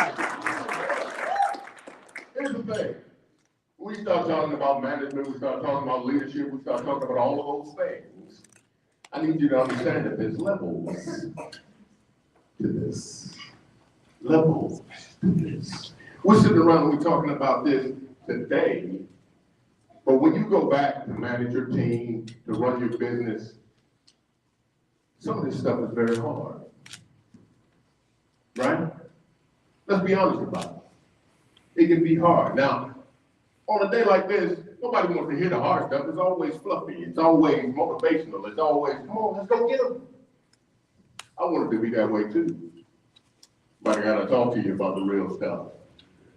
Well, Donna was up here a minute ago and she started talking about cupcakes. How many guys like cupcakes, cakes? Anything sweet, right? I'm a sweet guy. She started talking about cupcakes, automatically I did this. Right? So, everybody likes cake. Everybody likes talking about cupcakes. But how many folks here can make them from scratch to make you do this? See, we like the part where you eat it and you get your frosting the way that you want it. But we don't like to talk about what it takes to actually get to that place, right? Next slide for me. So, there's always this myth of overnight success. How many people have watched the Oscars, the Grammys, all the award shows, the Super Bowl the other week, right? And we looked and we said, man, this kid came out of nowhere, right? Yeah, this kid came out of nowhere. Well, nobody sat there and understood that what we see are outcomes and not effort, right? Results are visible. Process, on the other hand, is invisible, right? Next slide, please. So here's a core principle for you. Everybody that's here, take whatever notes you want to. I don't care if you take pictures of the slide. I don't care if you actually go on and show this to the next elementary school class that you run into. But it will never change. No one skips stages and sustains success. Every high performer develops in phases, and every strong organization is built in layers. Next. Now, what you gotta understand is development, right? Elite performance always follows development. Training precedes performance, repetition precedes mastery, and game day is output and not work. So when you show up and everything is flowing the right way, it's because you've done everything behind the scenes in order to make sure that it comes out the right way. Next slide. All right, so the kid on the left always believed he could be the man on the right, right? The kid on the left, even before that, had a dad that was standing in the park one day and said, hey, what do you want to do with your life? I may have been 5 or 6. And I said, Dad, I'm going to play in the league, and I'm going to be the DJ on the Quiet Storm. Those 2 things, and my life will be complete, sir. He laughed, but he said this to me. Simple words. When you get there. When you get there, you're going to have to do this. When you get there, such and so-and-so is going to happen. When you get there. So, early on, even before I became knucklehead on the left, he had already fostered the belief in me that I could possibly be the guy on the right. And so we spent time talking about that. He wasn't the only one. I had some great coaches coming through there. I had some people that actually sat and talked with me about the levels that we were actually going to have to go through. I was actually going to have to play in middle school, high school. But nobody told me I'd get cut my freshman year of high school, and then have to rebuild and make the team again as a sophomore. These are all things that folks don't know about you or about your business or anything else. They don't know that you started one way and then eventually you had to change and go and learn something different and become something else. They don't know about the nights where you would sit there and you're going, I don't know if any of this is going to work, and the mornings do. They don't know anything about that. All they see is the guy on the right. They didn't see everything that you had to do from knucklehead to that point. It's all evolution. And what you got to understand is it's levels. But just because it's levels does not mean it's limitation. How many dreamers I got in here? How many real dreamers? Folks that wake up every day and they don't say, oh, I gotta do, they say, I get to do. Right? Isn't that a good feeling when you walk into some place and folks go, I hate this place, and you go, this place is a gold mine. That's how I feel about it. Every time I get up, and I was coming downstairs on the elevator today, I was like, I can smell like somebody needs me today. You kidding me? That's how you gotta be every day. I tell my sons, they're sitting in there, they eating the Cheerios, they're hanging out doing what they're doing. They're just like, Dad, what are you doing? I said, man, somebody out here is holding money for me right now. And I got to get going. Once I put y'all on the bus, I'm going to get the green, baby. That's it. Next slide. All right. So the same is true with me as far as sports was concerned. I took the same premise and took it to business. 25 years ago, that's when I started Life's Work. Life's Work was a company that was originally started, as was mentioned earlier, for youth development, for workshops that groom the next set of leaders, right?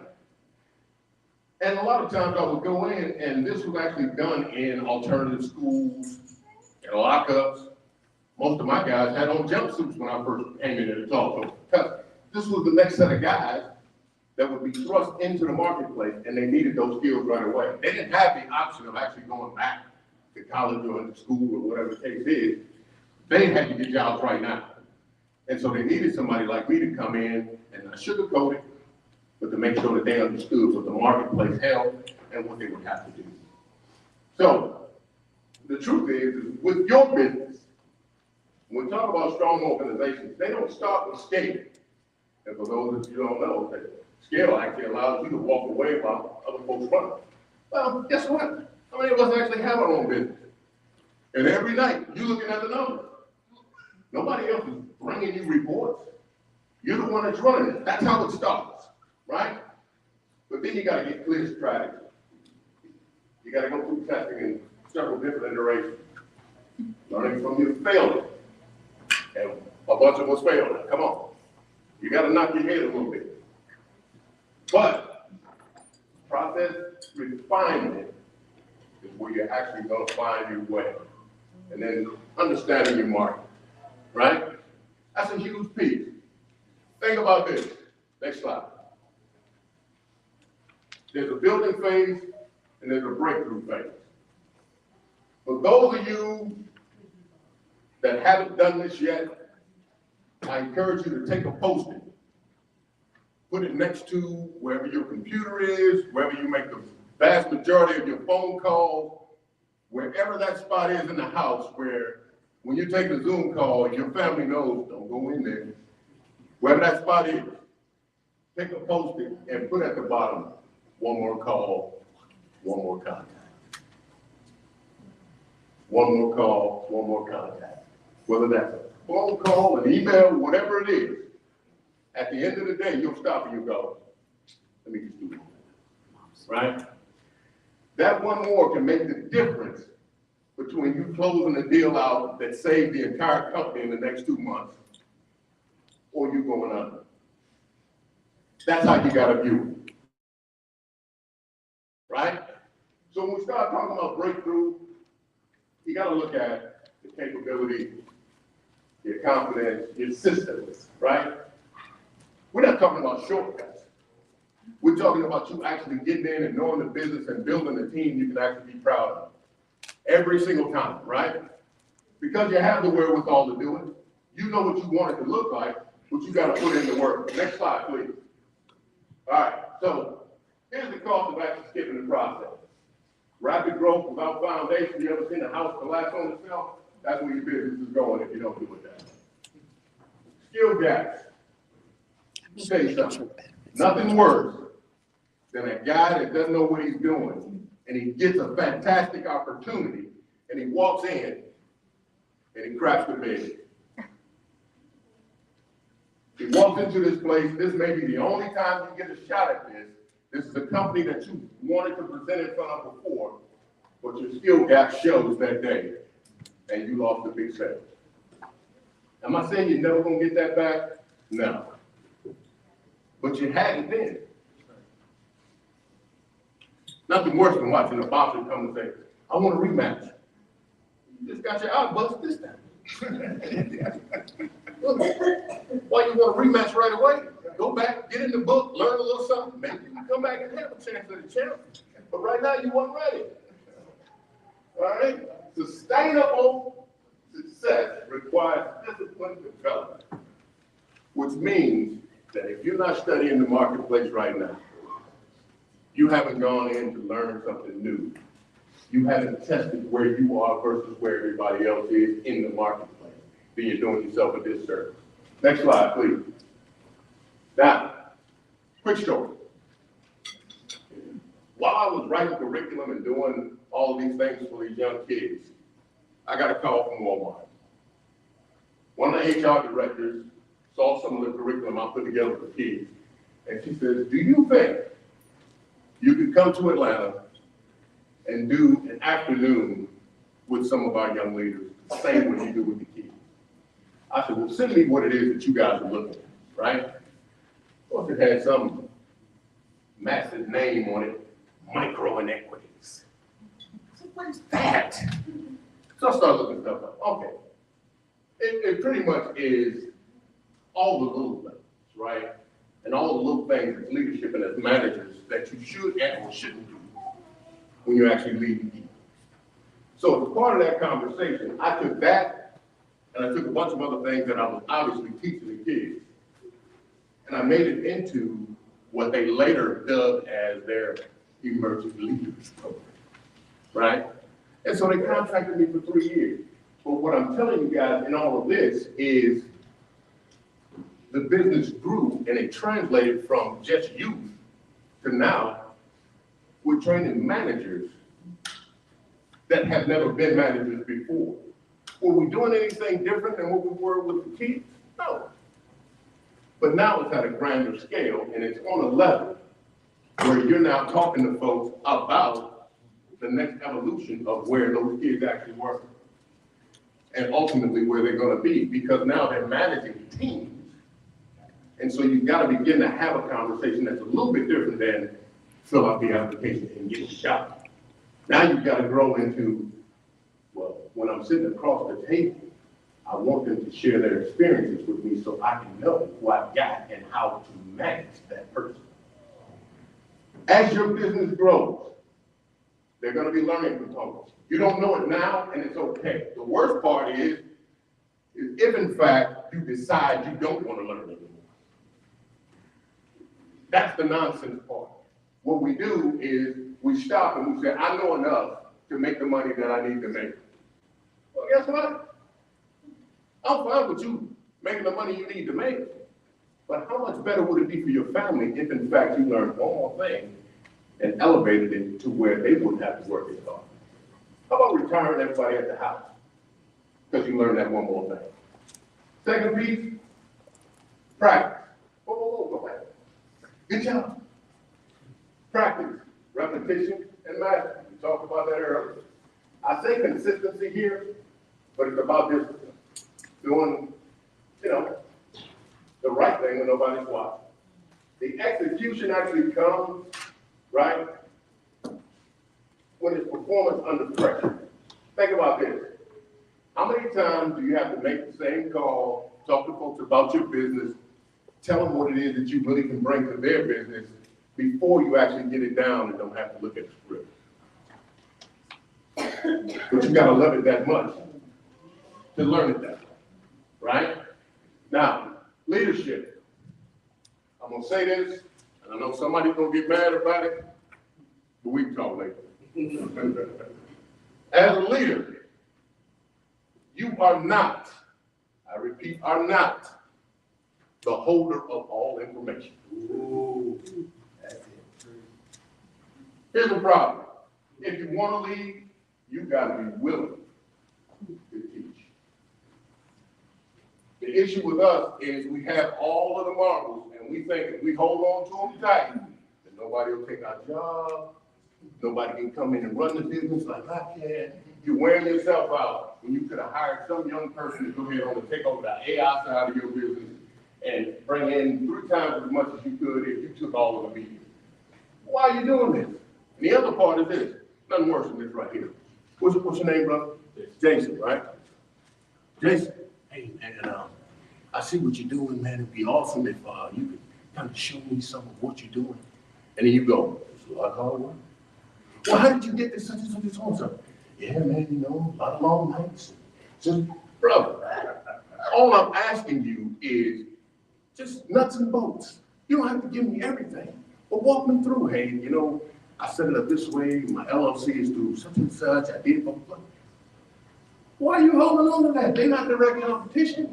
Matter of fact, if you get them off the ground, guess what? They may be willing to help you in some of the places you're deficient.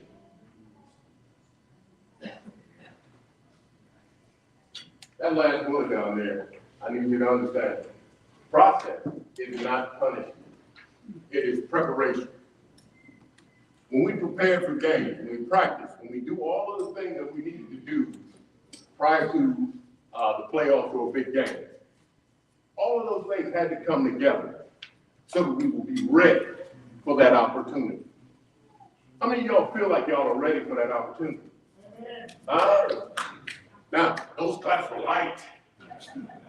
You know why? Because some of y'all are thinking like, holy crap, he has exposed me. Right? But think about it. I need you to be ready. Right? And so what my company does is we take a look at what you got. We take a look at where you say you're going. We listen to what you're talking about. And we help you put a plan together so that you can execute. I don't want you out here looking bad. I want you to call me back in 2-3 years and go, man, if you hadn't said that, we wouldn't have been ready for that. Come on, we need to band together on this stuff. Next slide, please. Boom. Here's my closing challenge to you. Please, please, please, do not compare your beginning with somebody else's middle. And y'all know what I'm talking about. Why is she doing that? How did she make it? What's she doing with all of that now? Guess what? She's been toiling for the last 5 or 6 years. You just started this thing. It's gonna be great, baby. Just let it go. Don't quit because progress feels slow. And lastly, stay committed to the process. You gotta stay committed, right? Make your adjustments and keep going. Don't let anybody talk you out of it. You're gonna be great. Give it to me. Next one. So, I say that in this full landscape of what's going on. The process enables results that talent alone cannot sustain. The fact is, most of us can talk to anybody. But what happens is if we don't have no process in place, we don't have the ability to actually close the sale, we don't know enough about that company because we haven't listened enough, it'll never work out. Anything worth having takes time. If you'll notice here, that book is probably about 20 years of conversations with my dad, right? You Will Build This is the name of the book. What that book does is it gives you a breakdown of all of the men that have kids. We're talking about new dads, more seasoned dads, grandfathers, and it gives them an opportunity to have conversations and say, hey man, what works, what didn't work? And they can go back and forth and they can talk about it, which we hate, just so y'all know as men. We don't like doing it. But it actually works. Next slide. This is my last one. That QR code right there. Anybody in here that wants a free strategy session with your board, that wants to actually talk with me about your business, that wants to take it to the next level, that wants to actually be a part of something spectacular in your own house, because you're not coming to mine, can take that, fill that out. My team would love to sit down and talk with you and make sure that wherever it is that you want to go, that we assist you and get you. I want to thank y'all for your time. You've been spectacular.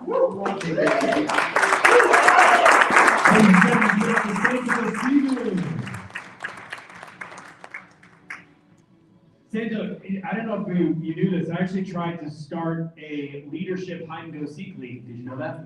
I did. You know what I found out? That nobody wanted to play with you. Good leaders are hard to find. You are absolutely right. No. The guy with no pigment or hair is now talking trash. He said he felt left out when I was complimenting the beards and the mustache. I'm a hairless, yes, I'm a hair elitist. Before we go to our next speaker, I do want to remind you what tomorrow is. If you know anything about Dr. Toby Potter, Toby is a man that knows how to create structure and framework. If you've ever been to any of his webinars or any of the stuff that he puts on weekly, or if you're a part of those Monday morning calls, you will learn that he has an innate and uncanny ability to truly build a business and build a framework in your mind. So tomorrow, he's going to be doing a workshop 9 a.m. to 12. It is all part of this. So if you're around, of course, join us, join Kobe in that room, Dr. Toby, and he will give you a great launch pad for what you are working on in life, business, career. Does that sound pretty good, Toby? Is that an accurate depiction of tomorrow? God, I love when you say it's so hard to get a perfect out of Toby. I was going to say, you must have just taken something. Yeah.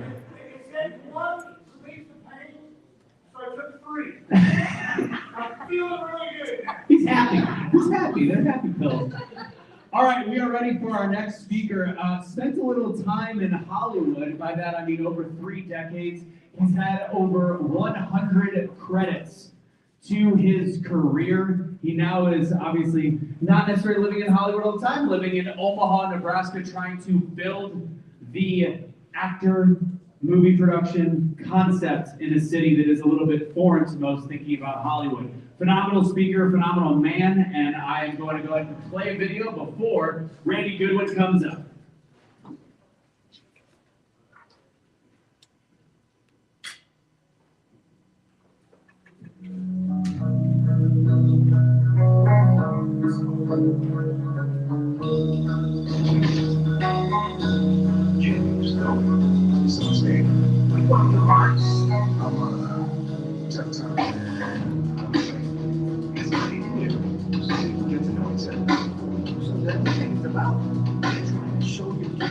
Because you can win this thing.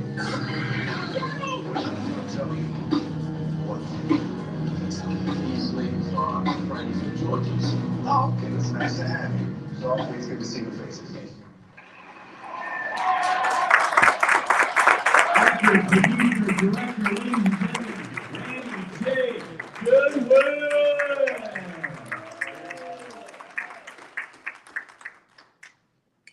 Santo, thank you for doing my presentation. Wow. You did all the slides and talked about some of the things that I was going to talk about, but that just allows me to be able to just tell my story, because I think it might help you. Can I get that chair over there?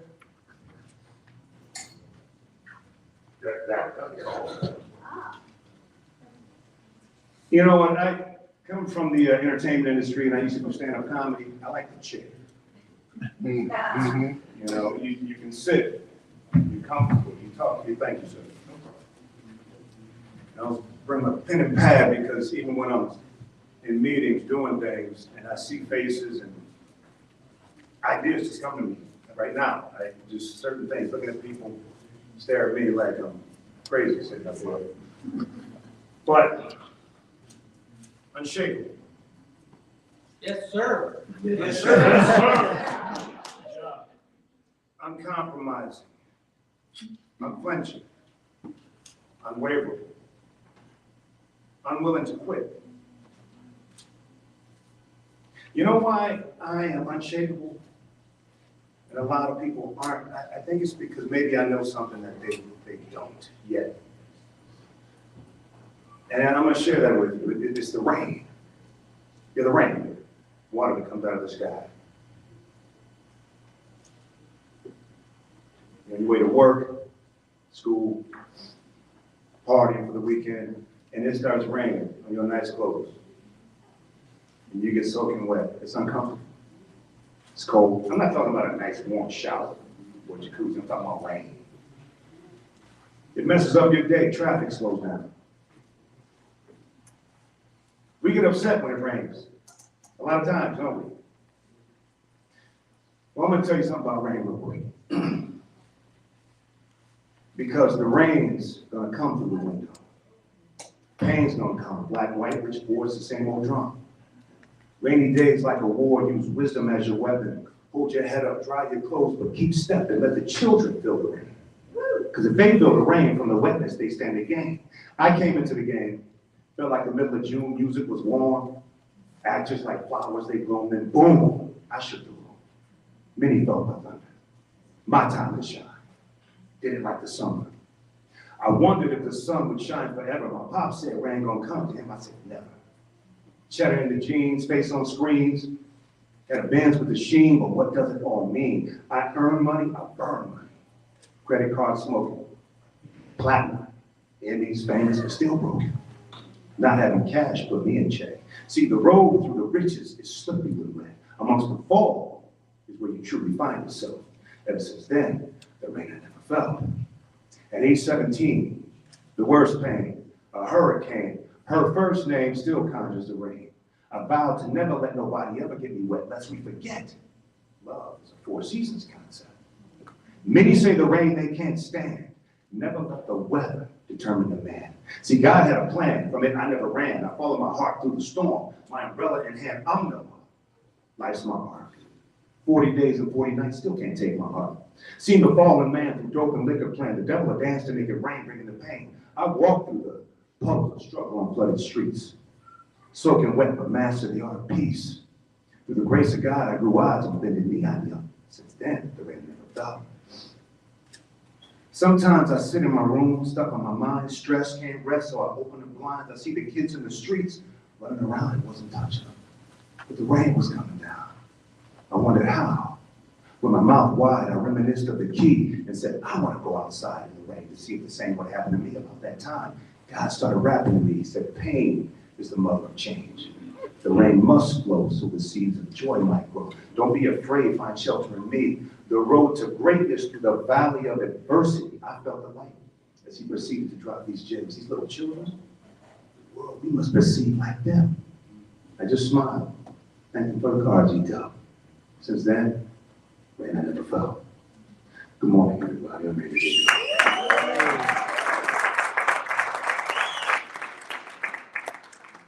So just jumping into the story, the 8-year-old boy in Omaha, Nebraska, I wanted to be an actor. I knew it. I knew this is what I was built for. I knew God built me for this. Mom, Dad, I want to be an actor. Boy, you can't be. That's Hollywood, that's far-fetched, that's a pipe dream, that's out there. We know people, it's corrupt. You're a good artist. You're going to school for architecture. Guess where I went to the University of Nebraska, Lincoln for? Architecture. Yeah. Boom. Guess what I was doing all those times I skipped class? I was going and doing stand-up comedy, and I was going and doing acting, and I was wasting my parents' money and my scholarship because I told them, you know, I know I'm supposed to do this. What can you tell your parents at 8 years old? You own nothing. You pay for nothing. 17, you own nothing. You pay for nothing. Everything I had, they paid for. So, college, I did that. I left sophomore year with my older brother, big military family. My older brother said, hey man, you should join the Air Force with me. And my older brother was a Marine. You should join with me. Yeah, I ended up going to the Air Force. What was I doing in the military? I had a specific job that I cannot talk about, but I wasn't supposed to have my face out there, and I was sneaking off going to other smaller cities doing stand-up comedy and trying to find a play to be in. And they found out, and they gave me an ultimatum in my third year and said, you want to be a part of this? And they gave me the whole spiel, and I loved what I was doing because it was acting as well. But when they gave me the ultimatum and said, you want to be a part of this? You're going to follow your little dream. I said, no question, sir. He said, good. I said, I want out. He goes, oh, whoa, whoa. We thought you were going to choose us. No. If you are giving me, it's one of my lessons I should be studying on the plane right now. I wish I had not. What's that? It's all alarm for rain. It's an alarm for rain. I wish I knew when the rain was coming. I really did. But when I ended up leaving the military, it was time. It was time to go to Hollywood. My boy Shay, who was supposed to go with me, I get back to Nebraska, and I go, dude, it's time. We're going to Hollywood. He said, I met a girl. I was like, ah, y'all always do that to us, you women. I met a girl. We stayed, and they didn't get married, but I went. I went anyway. And I slept in my car. I had a Fiat Spider. I don't know how many people know what that is, but it's a little car. And I'm not a little guy. And my clothes were in the back seat, jump seat. So I had to sleep every night sitting like this. And it was when it was warm enough in that first year, I slept on the park benches. I slept under trees. I still had blankets and stuff. Now, I could have always come back home. My family would have welcomed that. My parents would have. My mom would have loved that. So she could have said, I told you it wasn't going to work. But I couldn't let that happen. I'm wavering. I'm compromising. Unshakable. I could not let that happen. So I went through it. I slept in that car. One night, it was raining. It's convertible. And there was a hole right here. It was just dripping on my leg. Oh, the water was dripping all night. I couldn't sleep. I had a small job that I kept doing security so that I could keep a gym membership, shower in the morning, and stay in shape for the auditions that I never had yet. But this night, that drip, I couldn't adjust my leg any other way. And it just wore me down. That is the one time in my 35 years in Hollywood, even in the beginning, that I came to tears. I looked up at this leaking top and I said, God, I know I am talented. You put it in me. Right. I know it. You brought me here. Why am I in my car? I just sat back and I stayed awake all night. In the morning, my brother calls me. My younger brother, he didn't know what was going on. And he says, hey man, I was just thinking about you and I wanted to let you know, bro, I know we joke and, you know, I have 4 brothers, I'm the middle child, always gets the worst in everything. But he said, man, you know, we always joke you and clown you, but I just wanted to tell you, dude, you are probably the most talented dude we know. And I just wanted to say, don't give up. That's right. He didn't know what I was going through. He did. But I needed that call. That is the night I became unshakable. Nothing could touch me after that night. That's right. 0. My car got towed recently after that. The next day, I booked my first TV series on Showtime called Fast Track.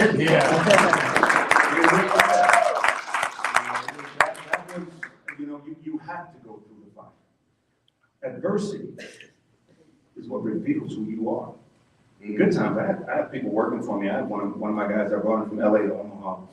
I brought my production company to Omaha, Nebraska, called Fallen Giant Films, faith and family-based company, but it's still gritty because real life is real. And I brought Jason Beecham with me. Jason has produced 29 movies, and when things are good, Jason is that's the dude. But as soon as we went through something, we're going through an audit right now, dealing with 2 people that I had to let go of that I've known my whole life. I brought them in, they did very well at the companies they were at before, but then they kind of worked for their boy and start resting on my laurels. And then some money disappeared. And it wasn't even, they were bad bookkeeping, they were just not doing anything. Jason has been panicking for 2 weeks. I was like, bro, where's the smile? You should be angry. I go, why should I be angry? Well, because it's your money. I go, well, if I'm not angry, why are you? Right. Right. They will come back. We'll be fine. Because I know I'm doing what I'm supposed to do. Some of the things that Santo had up on the screen had me reminiscing, going back, getting a huge opportunity and not being ready for it because it happened too quick. Now, that's happened to me before. It'll never happen again, though, because I needed it, and thank God that I got it early. Right. Instead of becoming a $300 million company and then having to deal with the IRS because money was not reported. Then it looks just like fraud. I mean, there's so many things that can happen on your journey, but if you make sure you know what you need to know, and you keep learning, you can get past all that stuff. I mean, I was really looking at your slides going, man, was he in my office? Confirmation. Recording my stuff? Yes, yeah, I love that. I love it. But after all these years in Hollywood, here's the thing about being unshakable. I've been asked to I'm sure you all have seen what's going on in Hollywood. Everybody's falling, all the corruption, the nonsense is going on. I've been invited to those parties. I've been invited to the events after the red carpet. I don't go. I never have. I don't play the game. I drew a line in the sand before I got there. Not like a lot of people who are very good friends of mine, you know, who drew a line, stepped over it, let Hollywood see that they were willing to do certain things. Not that they were trying to do certain things, but if you're cheating on your wife and you're out partying, and Hollywood sees that, the people that are in charge see it, they go, oh, he's on our team. We can get him to compromise later on. But then somebody like, I'm gonna say his name, Denzel. Denzel says, man, I haven't been living a good Christian life. Let me go tell my wife what I've been doing. And he did it publicly, and then Hollywood went, we already let you in. You can't go back. You broke the $200 million glass ceiling, and too late, he's already Denzel. That's what happens. If they see you could be compromised, they come after you. I was told, Randy, they're afraid of you. What are you talking about? They said, man, your name come up at the studio of Warner Brothers today. And it was a big film. And all the producers were on board. But the big dog said, yeah, I know Randy, yeah. They're gonna have to, I don't trust him because he won't drink with me. Because I won't drink with you, you don't trust me. Well, this producer explained, if you don't drink with him, there's no chance you'll ever get drunk. There's no chance he can ever slip something in your drink. There's no chance you'll ever be in a compromising position. There's no chance that you'll ever have the dirt on you that they have on them. Wow. Oh, this is real. This is real. I've dealt with this for 35 years. So long I've been in the business. The majority of my life, I've been in Hollywood from my mid to early 20s. But this is what a business like this does. And I know there's a lot of corruption in a lot of businesses. But this is the one that everyone sees. It's on screens. It's on the big screen, the small screen. It's in your living room every week. So we're held to kind of a higher standard than everyone else, which is why when they fall, it's a big fall because the world sees it. But the world doesn't see me over here doing the right thing. The world doesn't see you behind the books. Oh my goodness. Study time. Look, Ma, I said stop calling.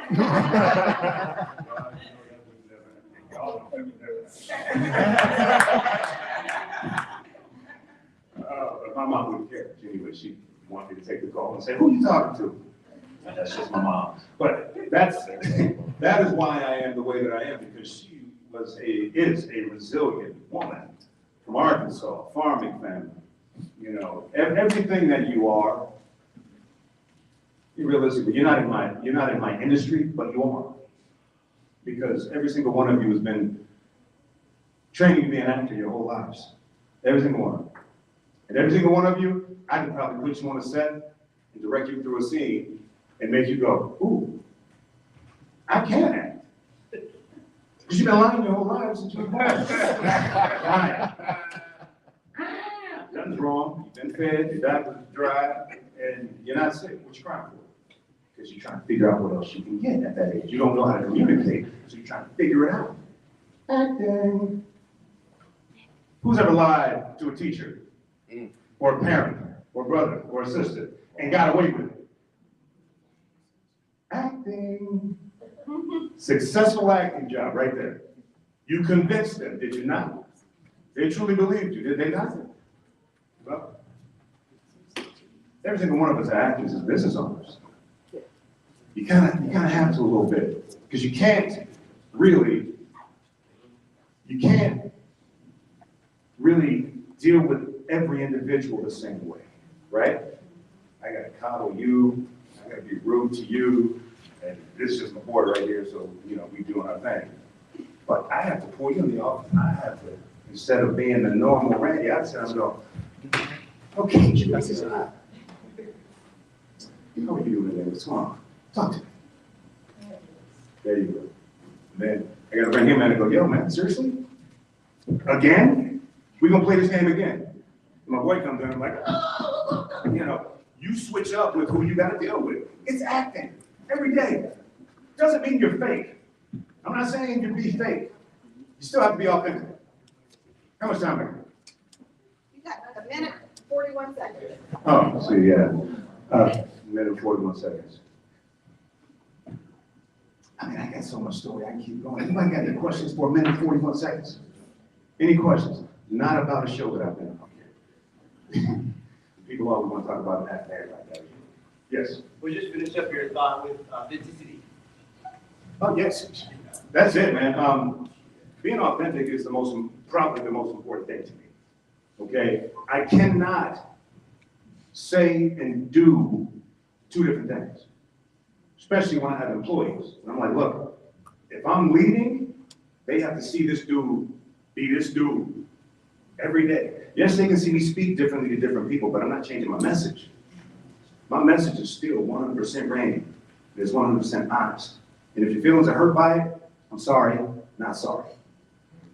I have a job to do, we gotta get it done. And being in charge means sometimes you can't worry about the feelings. So authenticity to me, that's at the top. That's up there, yes, ma'am. So you're a production company. What drove you to production?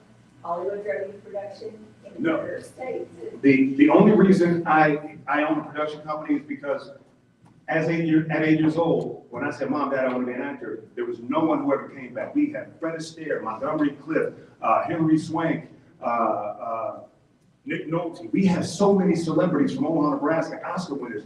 None of them ever came back. So that when I was 8 and I said, I want to be that guy, bring people up. What's the name of your production company? Fallen Giant Films. Hey, Brady, we like what you're doing. Take a couple more questions. Take 2 more if you're okay with that. Okay. I know there was one back. Yes, ma'am. Hi. Knowing what you know now, would you do it all the same way again? I would not do it all the same way. I do most of it the same way. But just like Sandra was talking about, there's some things that I would have known before I got there. I would have educated myself more. Anybody else?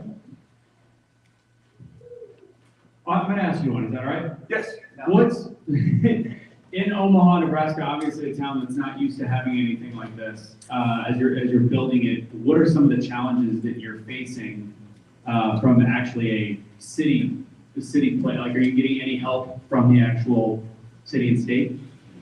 So the state saw what I was doing. I built the Nebraska Film and TV project. I laid out what I was going to do. I would come back and forth in 2004, teaching acting classes, filmmaking classes. Every summer I would do that since being in Hollywood. Then I would also, in 2014, started coming back and pushing a film incentive with a group of people. We got it passed, but there's no money in it. So doing all of that, the Department of Economic Development calls me up and says, hey, we have some money to give away. We love your plan. We would love to help you. And they gave me a little bit of money, enough to run, to set up an office in Omaha and pay some employees. And that's who I'm having problems with right now. The people who came to me to give it to me. So yes, there are always people who get jealous, and that's where it started. There's a group of people who are like, well, why is he getting the money? And why? Well, because I have a good plan, and I've been doing this for 30 plus years. So yes, definitely watch out for people, because these are people who I thought were my friends, and not the 2 that I haven't fired. Other people that I've been educators with, are the ones who turned on me. So still, you got to be unshakable, because if I wasn't, I'd probably be in jail right now. As my brother says, take him out. There we go. We got one more. Brenda, I had a question for you. It's a great one. Yes. When you realized that you were in the middle of your dream, how did that feel? Well, let me tell you, because I'm in the middle of it right now. Yeah. This is where I knew I'd always be. I knew I would be successful at it. I knew that I was going to be on screens. What I didn't realize is that I would have so much opposition being a Christian in Hollywood, first of all.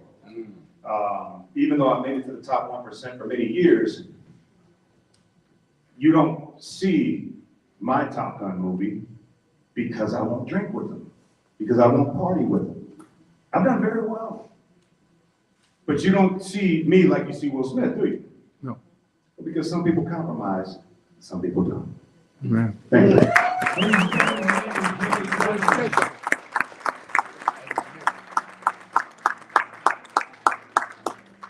Hey, Randy, we grabbing a drink later? Yes, we are. And a cigar. That makes me feel like I'm not a big deal. The big deal, you won't have a drink with me. It's like, yeah, you're harmless. You're good. You're good. You know what they called actors in Omaha before Randy really started the production industry out there? People from Omaha. Which we will be there next week if anybody would like to come. If wants to travel up, we'll be back there next week. One of the things I did not mention about tomorrow, if you do want to be a part of that, again, part of this, all you have to do is be here 9 to 12 with Toby. It is, as I said, free as a part of this. You do have to sign up so we know the numbers. So just do us that favor, sign up in the hallway if you may, if you can. I'm going to go take this chair off for our next speaker. Sorry. No. I do some work too. Don't be fooled by the crushed velvet jacket.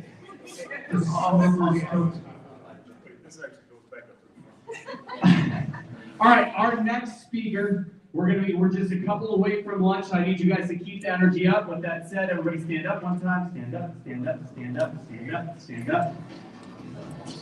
Everybody, hands to the sky, hands to the sky. Lean to the left. Lean to the right. Everybody's hands go up. And they don't stay there. Sit back down. That was good. That was good. Unshakable. Yes, sir. Unshakable. Yes, sir. Unshakable. Yes, sir. Ladies and gentlemen, our next speaker is a 9-figure entrepreneur, real estate investor. I can't even count to 9. I'm not gonna lie. I went to art school. Keynote speaker and gentleman that has something special called Trailer Park to Triumph. A little maxed out situation, ladies and gentlemen. Top Pulse.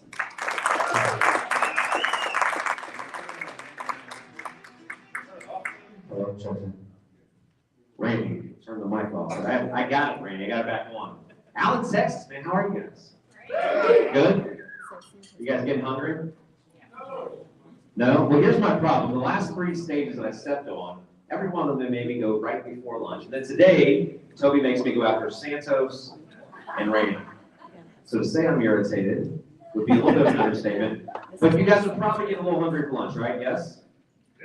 Anybody hungrier for something more than just food? Anybody hungrier for something else? Yeah, what is it? Yell it out at me. What are you hungry for? Who's hungry to be more? Who's hungry to achieve something higher in their life that they haven't got to, a different level? Who's ready to be a bigger real estate investor, a better entrepreneur, an 8-figure entrepreneur, a 9-figure entrepreneur? What are you guys hungry for? Somebody yell at me. What about you? Motivation. You want me to motivate? I can motivate. I can motivate. Or do you want me to teach? Your choice. It's on you. How? How? I don't know. All right, listen. So everybody has different answers, right? Some people are hungry for something different in life. But I coach a lot of sports, and I tell my young athletes a couple things at every single game, every single practice. Well, we're in a timeout. And this just happened 2 weeks ago. We were in overtime. We had a tight score. I have 8th grade boys, my kids on my team, and they came to timeout. And a lot of coaches would take that minute and they would draw something on a play and something fancy with dry erase marks and say, "Here, go get them." I said one thing to them. I said, "Be the dog. Find the dog inside of you and go win the damn game." I didn't draw them a play. They already know all the plays. We practice. But at that point for them, it was all about them executing. And nothing that I could do in that moment was going to help them win that basketball game. They had to decide in that second where they wanted to be the dog. And sometimes in business and entrepreneurship, that's exactly what we have to do. We have to deep dive inside our soul. We have to find the dog inside of us that wants to be better than everybody else, that wants to achieve more than anyone around us, that wants to go to different heights that maybe we were afraid of at some point before that. We have to find the dog inside us that says, "I won't quit, I'll be unshakable." And I love the name that Toby came up with, the Unshakable Investor, because my life has been a lot about being unshakable. But I want to start with something that all of us in this room have in common, and everybody knows exactly what it is. Hit that next slide for me, Jason. Guys, don't make fun of me. I'm going to fake click. Can I do that without you guys laughing at me? Okay, stay there. I didn't fake it. If I do it twice, don't go twice. Just stay on the slide. No, once. All right, we're good. Something every one of us has in common in this room. Sometimes we just don't understand what it really means, right? But we all get 3 things, guaranteed to us in life. We get a day that we're born, we get a day that we're gonna leave this earth. But between those two dates, there's a tiny line, a small object, it's called your dash. That dash represents every relationship that you'll ever make, every person you'll ever talk to, every handshake that you have, every risk that you take, every failure you experience, every win that you will ever have.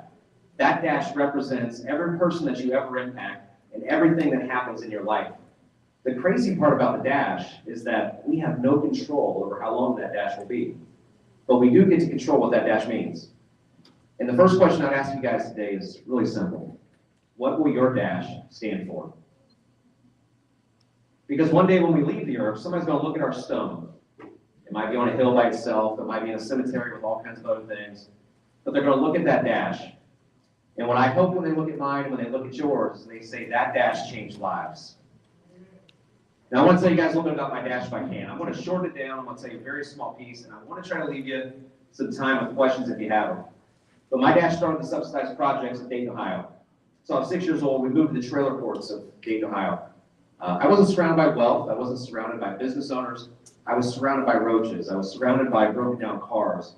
I was surrounded by poverty. I was surrounded by broken thinking. I was surrounded by domestic violence. I was surrounded by people that believed there was nothing else out there for them. And the thing that kept us all believing that was that every trailer park is surrounded by something very, very real, a fence.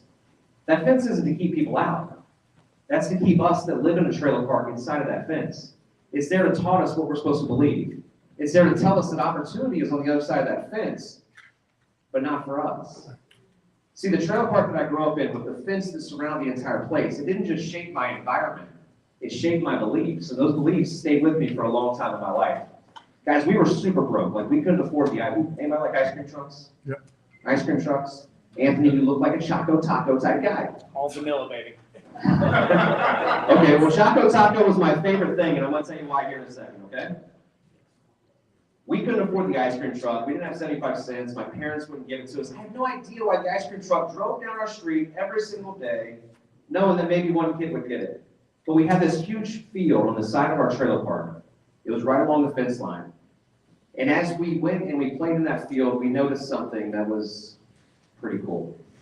The door one Friday opened up to the back of this warehouse, and these people throw a whole box of stuff into the dumpster. And of course, we're kids, we're young, we're curious, we're like, what are they throwing away? So we climb the fence after they leave, we go, we get in the dumpster, and we found out that this was where they stored all of the ice cream for every ice cream truck in Dayton, Ohio. Okay? But every Friday, they would have to throw out the expired ice cream. So what do you think we did as kids? We got our little 25-cent radios, we got the dollar store, we ran our surveillance and recon on Fridays, we hid in the bushes, and the minute that they threw out every single ice cream that was expired, we were over that fence with our bags in our hand, and we were stuffing it with every ice cream. Most of the time it was Choco Tacos, because apparently people didn't buy them off of the ice cream trucks. I fell in love with Choco Tacos. But this situation with all the ice cream taught me three very important lessons. I didn't know at the time what they were teaching me, but those lessons were pretty simple. Number one was seize the opportunity. And I didn't understand how important that was until I got later in my life. So many people walk past it, and I think Randy might have said it, or Santos said it, or both of them said it because they're incredible, and incredible people think alike. But so many people walk past opportunity because they're afraid of what that might have. But when you seize an opportunity, don't worry about it. Become the expert later, okay? It taught me a second lesson, and man, time runs quick when you only got 20 minutes, but I'm going to tell this story, and I'm going to forget the rest of everything I prepared for you guys. Can I tell a story, Miles? Miles is my creative director, by the way. He's in the back of the room. He runs all my social media, and I'm going to tell this story because, man, it stood out to me. The second lesson that it taught me was about scarcity and appreciation. We appreciate what we don't have. When it's not readily available to us, we appreciate that. Man, he's going to be mad at me, but I'm not telling this. We were walking over here to the hotel. We're staying at the Marriott across the street. We're walking down. My wife was with us, and Miles is with me. Miles tells me, and I don't know why he hasn't told me yet, but he told me his girlfriend broke up with him. And we're together every day. And he hadn't told me that his girlfriend broke up with him. Not only did she break up with him, she broke up with him on January 1st. So in my mind, I'm thinking, well, at least you got a clean slate, and you can start the year off fresh. But then I'm mad. I'm like, why didn't you tell me? So my wife is asking, well, what'd you do? You try to rekindle? I said, oh, I've sent her flowers. I've sent her every flower you can do. I'm trying to bring it back together, blah, blah, blah, blah, blah. You know, I've sent her love notes, told her how pretty she was. And my wife's like, Todd hasn't sent me flowers in 16 years. So the first thing I think is I'm like, man, if I failed as a husband, if I failed as a man, and then as I'm staring at her, something stood out to me. On her face, she had an $873 pair of Louis Vuitton glasses that 2 months ago, when I was in Las Vegas doing a podcast, I stopped to pick that up for her and a bottle of cologne for my son that they don't have back in Ohio. So as she's telling me I didn't buy her flowers, she has these glasses on her head. Now, at first, that story might sound a little arrogant, might sound in the wrong way. But after I sat back and I thought about that, I want to tell you what that means to me. We're both simple people. We both come from a little bit of poverty. Her family's a little better off than mine. But we don't get into, yeah, I have a Lambo and all that, but those things don't make me happy. I don't care about the big houses. I don't care about those things. Like, those things don't excite me. What excites me is the tiny things, the small stuff, the time with the family, the time on the boat, coaching my boys' basketball game, or just taking him fishing, or helping our daughter get off to college. Like, the small things are what resonates with us. And after that, I said, I have failed because I don't do the small stuff. I think that my gestures have to be these big things. They have to be the Louis Vuitton glasses, the exotic vacations, the 3-day spa treatment. Like, those are the things, speaking through money at times, I think is what makes me show her that I love her. In reality, she wants the tiny stuff. She wants the small things. So I'm gonna stop at the gas station, get her keychain on the way out of. Flip my slide real quick. Let me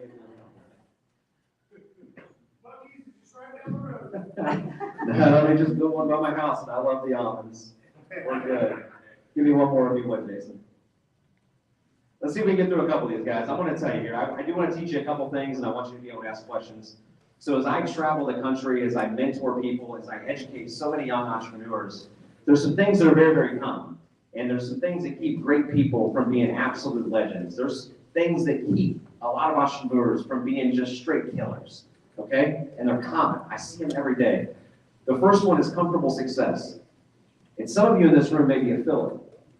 As you're going through a job, a W-2 job, and you're trying to get promotions, and you're trying to get hired, or if you're an entrepreneur, you're trying to build a business, you'll risk anything. You'll take any bet. You'll go as hard as you possibly can.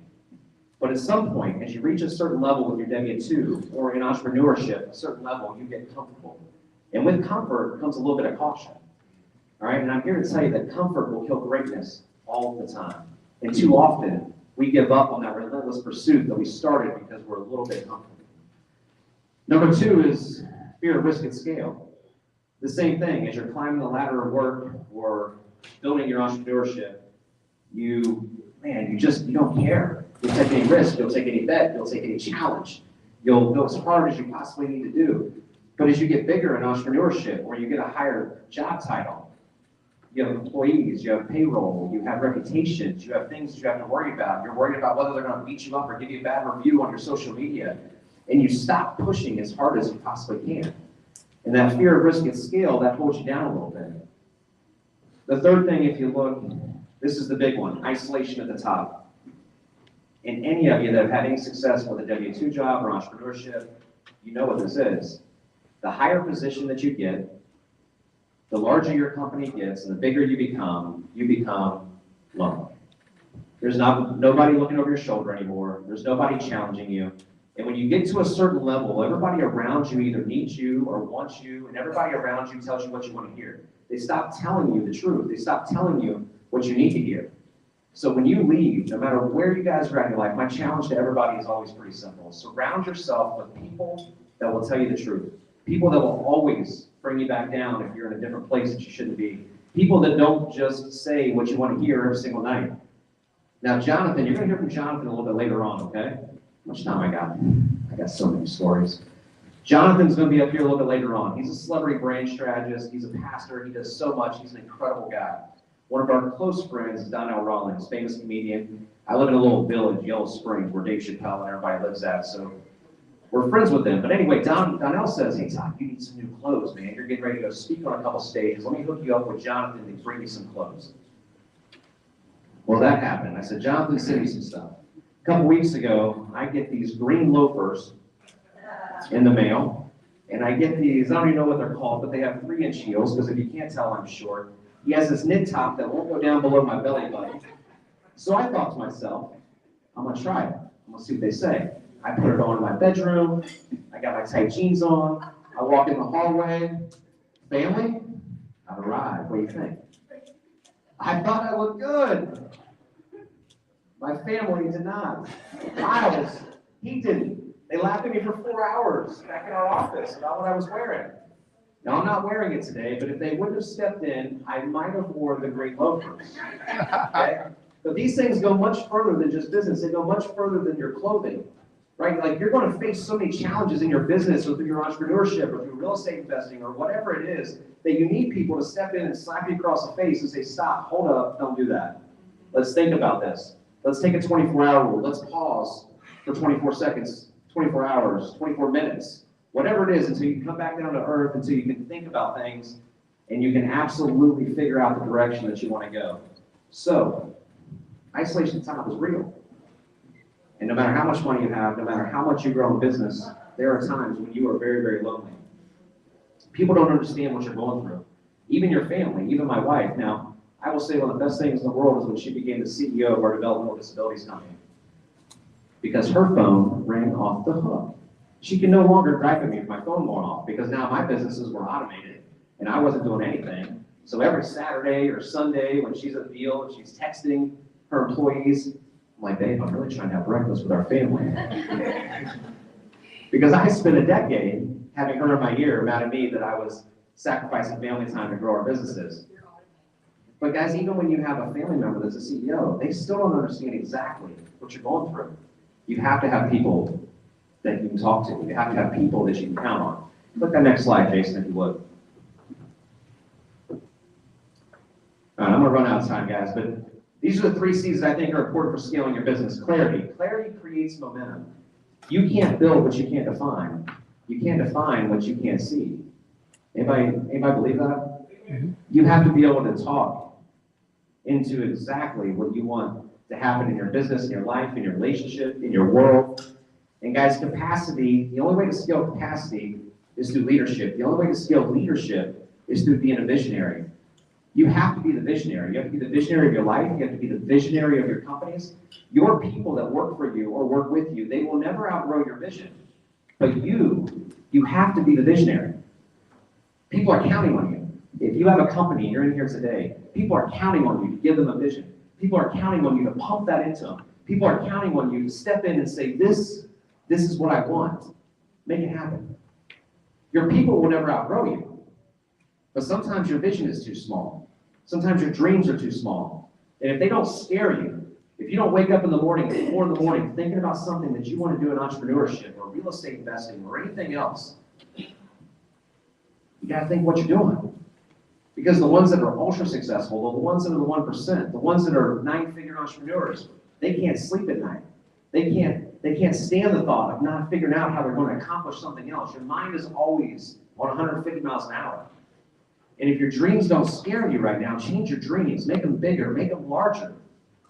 That's my challenge to you. Dream as big as you need to dream for it to scare the absolute hell out of you. And courage. Courage is being unshakable. Courage isn't about being fearless. Courage is about moving forward even when you're fearful. Courage is this word right here. What Toby Potter's going to talk to you guys a lot about, what everybody else is mentioning. Courage doesn't mean that you can't have a lot of fear in you, but it's about being able to channel that fear and get it into the right place. Guys, when I bought my first real estate property, and I was going to flip my first property, and I was going to keep my first 4-unit building, I was scared as hell. But I said yes anyway. When I opened my first brokerage, I had no idea what I was doing, but I said yes anyway. When I quit my W-2 job and I decided to bet on myself, I had no idea where my next paycheck was going to come from. But I said yes anyway. When we built our first $4.5 million car wash, I didn't even wash my own car. But I said yes anyway. And when I stepped on the first stage to speak in front of a crowd of hundreds, I was petrified, scared as hell. But I said yes anyway. Because courage is contagious. And leadership and being a visionary means that you have to be courageous in front of the people that you expect to carry out your vision. Because if you're not courageous, if they don't see you as that person, if they don't see you as that leader, if they don't see you as the person that they want to follow, guys, your company will stay stalled. You'll never be able to get through the different breaks. Jason, click me. What do I got? Four minutes? Okay. That's a lot of time. We can do a lot in 4 minutes, guys. All right, now I'm gonna make some people mad in here. But I need you guys to have. I want you to read this for me. You have to find your passion, but it does not have to make you money. Follow what I say. And I want you guys to answer for me real quick. Money cannot buy happiness. If you find a job that you love, you will never. It's all bullshit. Okay? Be mad at me if you want. Money does buy happiness. Maybe not your happiness. Maybe it buys somebody else's happiness. And guys, there's one thing that I love doing. I love putting Lego sets together. My daughter Ava was down a couple weekends ago, and we had this big, huge spaceship that she wanted to put together. She's 17 years old. I'm 21. And I still love putting Legos together. I'm passionate about putting Legos together. I'll sit there till 5 in the morning finishing it up. Guys, I've never made $1 putting Legos together. I don't love real estate, but that was the vehicle that got me to my wealth. I don't love luxury tunnel car washes. I don't even enjoy dealing with customers. Like, that's not a passion of mine. We're in developmental disabilities and mental health. I'm not passionate about that. I love it. I love what we're doing. But your passion does not have to be the vehicle that creates your wealth. But when you believe that you don't have to make money, when you believe that you don't have to grow, and that you have to do something you love, and you try to convince everybody else that it doesn't matter how much money you make, you're lying to yourself and you're being selfish. Let me tell you why. Every church, every sports team, every youth organization, every nonprofit, how do they get their money? They get their money because somebody else decided to create wealth and give it back. Somebody, whether that's a company or whether it's somebody else. So if you don't want to drive a Lambo, if you don't want to live in a mansion, if you don't want to be rich, if you don't want to live some type of exotic lifestyle, fine. Do it for somebody else. Do it so you can have your church have the money back. Do it so that you can get back to a sports team. Do it so that you can give the inner city youth tennis shoes so they can play basketball. Do it for somebody else. But don't be selfish and try to pretend like money doesn't matter. Don't pretend like, I love my job, this is great. Your passion does not have to be your vehicle. But the vehicle has to be able to provide you the ability to do your passion. If you guys don't agree with me, I've been poor, I've been broke, I've been rich, I've been wealthy. I can tell you in a matter of a second which one I would choose. I promise you. I'm okay being poor again, because I'll rebuild it. But there will never be a day in my life that I will ever live without being able to produce the amount of money that I want to produce whenever I want to produce it. So if you're not doing it for yourself, do it for somebody else. Next slide. We got last slide? Last slide. All right, guys, I've shortened down a little bit, but listen. We started exactly where I'm going to finish. There's going to be a time when we all leave this earth. There's going to be left with that stone, and you're going to have 2 days. There's going to be a dash between them. Somebody's going to look at that stone, maybe decades later, years later, and the only thing they're going to see is what you've accomplished in your life, your legacy. Your kids, they're going to be left with that legacy that you give them. What businesses have you started? What relationships have you created? How have you made people feel when they were in your presence? What neighbor have you helped when they couldn't shovel their sidewalk? What school did you donate money to? What church did you donate money to? How many times did you buy your wife a keychain from an Allen, Texas gas station to make her feel loved? What are the things that you've done to create that dash in your life? When they tell the story about your dash, is it going to say that you played it safe, that you lived a simple life? Or is it going to scream that you lived unshakable and that you lived a maxed out mindset that allowed you to break through any ceiling the minute that you reached it? And every time that you felt like you couldn't accomplish more, and every time you felt like you were at the top of your game, you found a way to crack one more ceiling, one more barrier, And if it wasn't for yourself, it was for somebody else. Guys, my name's Todd Holtz. Thank you for having me up here.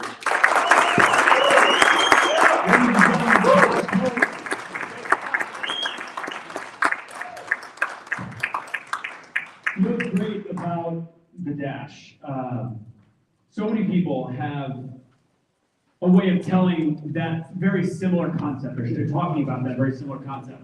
What's interesting about everybody's life in the Dash is it's all different.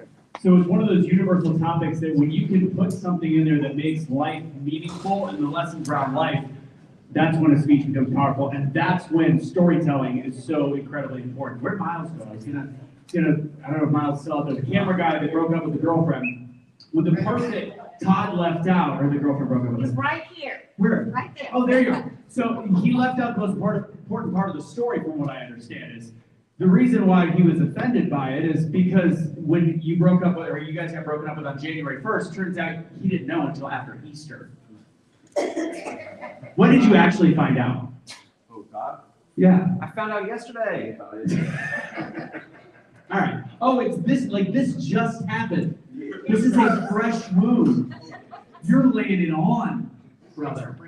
And now I should not be, I thought this was like a year ago, 2 years ago. So I'm gonna make it a little lighter now because I wanna tell you why I'm gonna give you my Choco Taco story real quick, and then we're gonna go to our last speaker before lunch. The reason why I have an aversion to Choco Tacos, it's funny that you said this. In college, I lived in kind of a rough part of Milwaukee, Wisconsin, and there was a convenience store right across me, and it was definitely not the best neighborhood on the planet. So I go downstairs and I was craving, it was college, I was probably drinking a little bit. It was late night and I really, really wanted a Choco Taco because I used to love Choco Tacos. So I'm going across the street and this woman's trying to talk to me and she's kind of like stumbling around. It's that neighborhood where she might have been on a couple things, and these guys just started yelling at me. He's like, "Dog, you messed up. You messed up." And I'm not gonna lie, I'm like 19, terrified of what this guy might be, whatever. It's like, "You messed up." What do you mean I messed up? You could have had that for $5.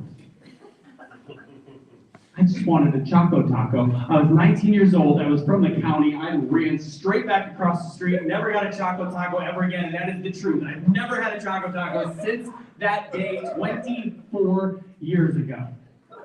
Expired or not. I think she was expired, but that's a different story. All right, we have our final speaker before lunch, and then we'll get out there. I think food will be served in about 20 minutes. Our final speaker of the morning, he's a mentor from Men's Quantum Leap Mentorship Program, also a cousin of the great Reuben West. Houston by way of Topeka, ladies and gentlemen, Raphael Posey!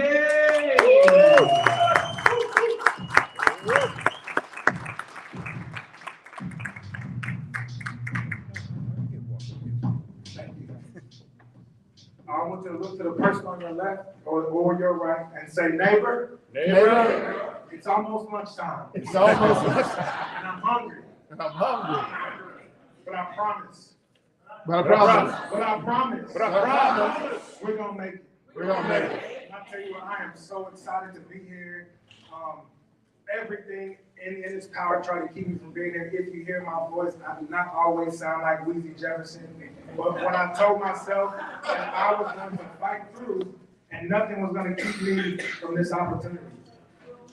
And so I am a sports guy. I grew up, my life was within sports. And so I always thought that once I got older, sports was life's best teacher. And so as I went through and thought about my career in high school, I was a two-sport athlete. I could have went to college and played either sport, basketball or football. And I chose to play basketball. But what I understood is that I couldn't have got to that place without Ken Darden, Dwayne Williams, Hank Harris, Jerry Brew. Never would have happened without those guys being in my life, helping me along the way. And I decided I was going to play basketball in college, and I had the dream of going to a Division I school. But when I got to my senior year, those opportunities weren't there. So dream deferred, but not deleted. And so I went to JUCO, and I had coaches John Stuckey, Jack Owens, that helped me along the way to elevate me to get to where I ultimately wanted to get. And so then my next stop was at the University of San Antonio, where Tim Carter, Brandon Johnson, they helped me get to and accomplish those things that I wanted to accomplish. And so being that, I've always wanted to give back and help out people that were in my situation, especially the youth. And so I want to talk to you about a few things that I'd like to talk to them about to help them along the way. And one thing about being here on this stage, and that I've learned, and why I made sure I wanted to be here, is because what happens is some people come here to learn, and some people come here to confirm. And what I've confirmed today is that one of the things I'm going to talk about, two other people have already talked about. Being prepared. See, being prepared is the attitude of working towards something or an opportunity that is not in existence. How many of us have had that coworker, or that friend, or even that family member, or maybe it's even you? We have entrepreneurs here, maybe it's an employee, where they take on the attitude of, hey, can you do this? They want me to do this. That's not in my job description. I don't get paid to do that, right? They're not preparing for something. See, in 1997, Steve Kerr was a member of the Chicago Bulls. And it's game 6, and they're sitting in a timeout. Tie game with 25 seconds left. And if anybody knows around that time, the greatest basketball player to ever walk the face of earth was on that team. And in this huddle, Michael Jordan is telling everybody, hey, my name is Michael Jordan, in case you didn't know. And this is my time, and this is what I do. So give me the ball and just get out the way. Steve Kerr had the gumption in this game 6, in that process, and lean over and tell Michael Jordan, he said, hey, MJ, when they come, I'll be ready. So to understand the importance of that statement, and in that moment, I have to take you back to game 4 of that same series. It's tied, or the Bulls are up 2-1. Steve Kerr has a chance to hit a shot to ultimately win the game and doesn't. So now the series is tied 2-2. Game 5. Who's heard of Murphy's Law? Raise your hand.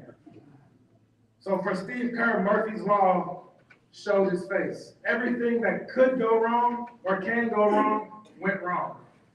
Steve Kerr went 0 for the night, meaning he did not make a single shot he attempted.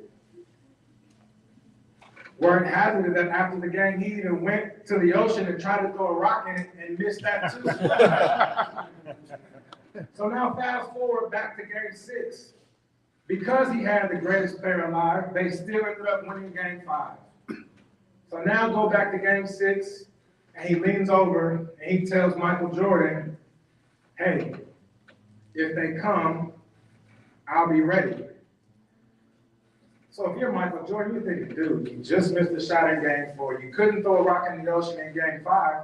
Why would I ever throw you the ball?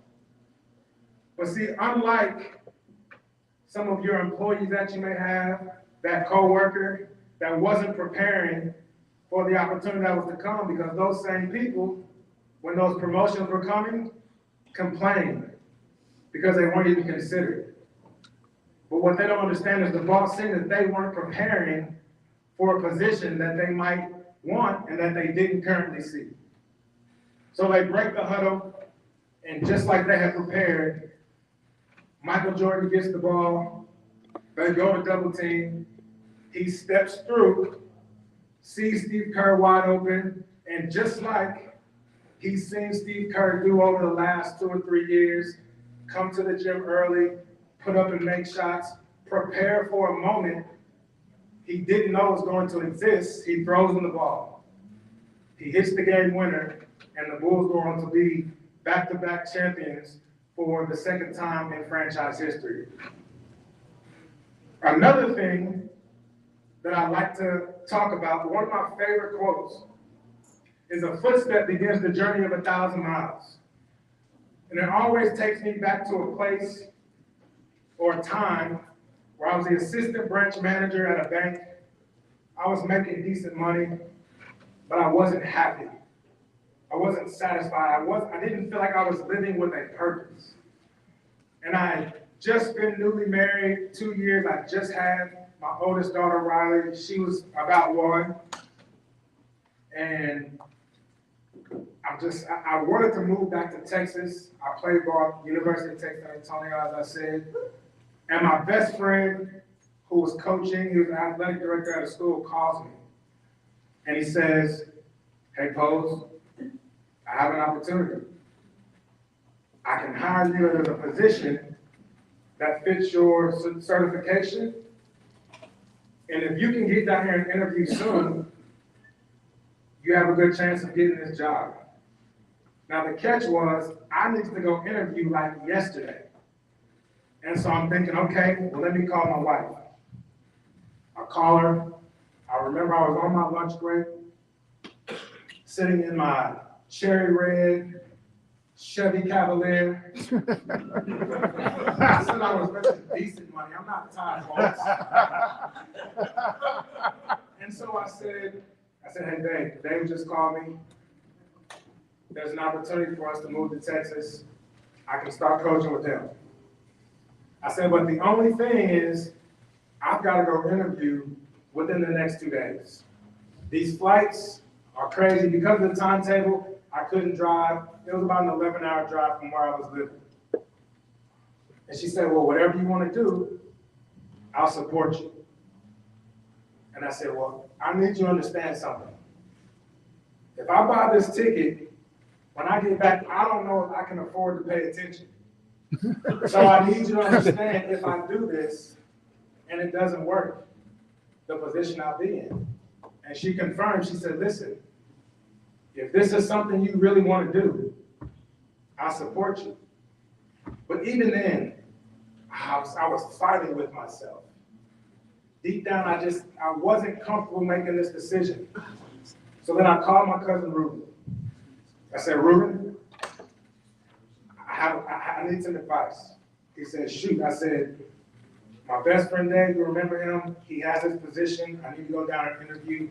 I have to fly out in like 2 days. But I don't know if I can afford this." I said, "And I feel extremely bad if I take this chance, if I take this step, and it doesn't work out." And then there was a pause over the phone as if he was trying to concentrate on what I said. And then the next voice I heard, or the next words I heard from him, he said, "But what if it does?" He said, "Do you know why they say the cemetery is the wealthiest place on earth? Because so many people die with $1 million ideas waiting for everything to align. They die with what they call analysis paralysis. Nothing's perfect. The stars didn't line up. Oh, well, the babies don't have this, so I can't go justify spending this." He said, "But one thing I can guarantee is that if you don't go, you'll never know." Say, take the step. Take the step. And that's exactly what I did. I booked my flight. A day later, I flew out to Austin, drove an hour to a place called Welder, Texas.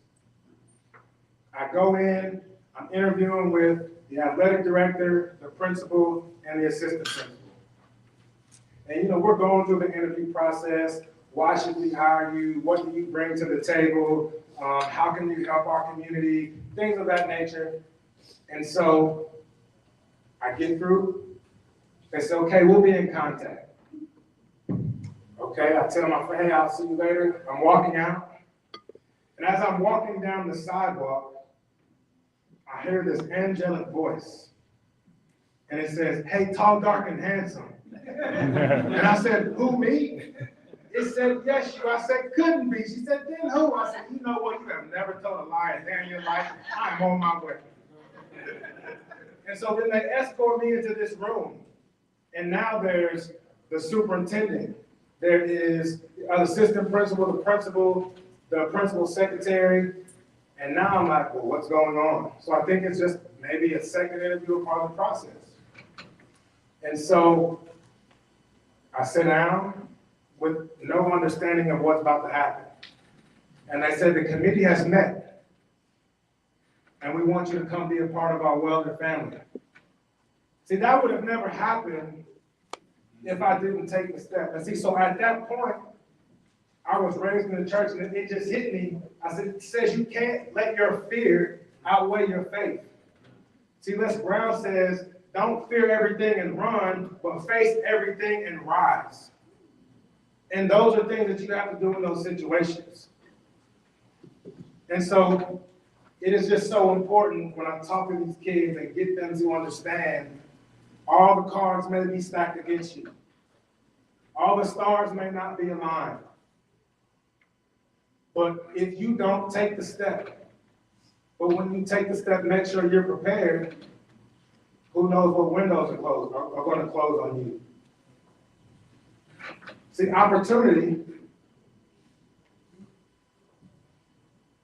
doesn't always knock on everyone's door. Sometimes it just sits in silence and waits to be recognized. And so the next time you think opportunity is knocking at your door, and you look through the peephole and see that it's wearing overalls and looks like work, are you going to be prepared to take advantage? Thank you. Thank you.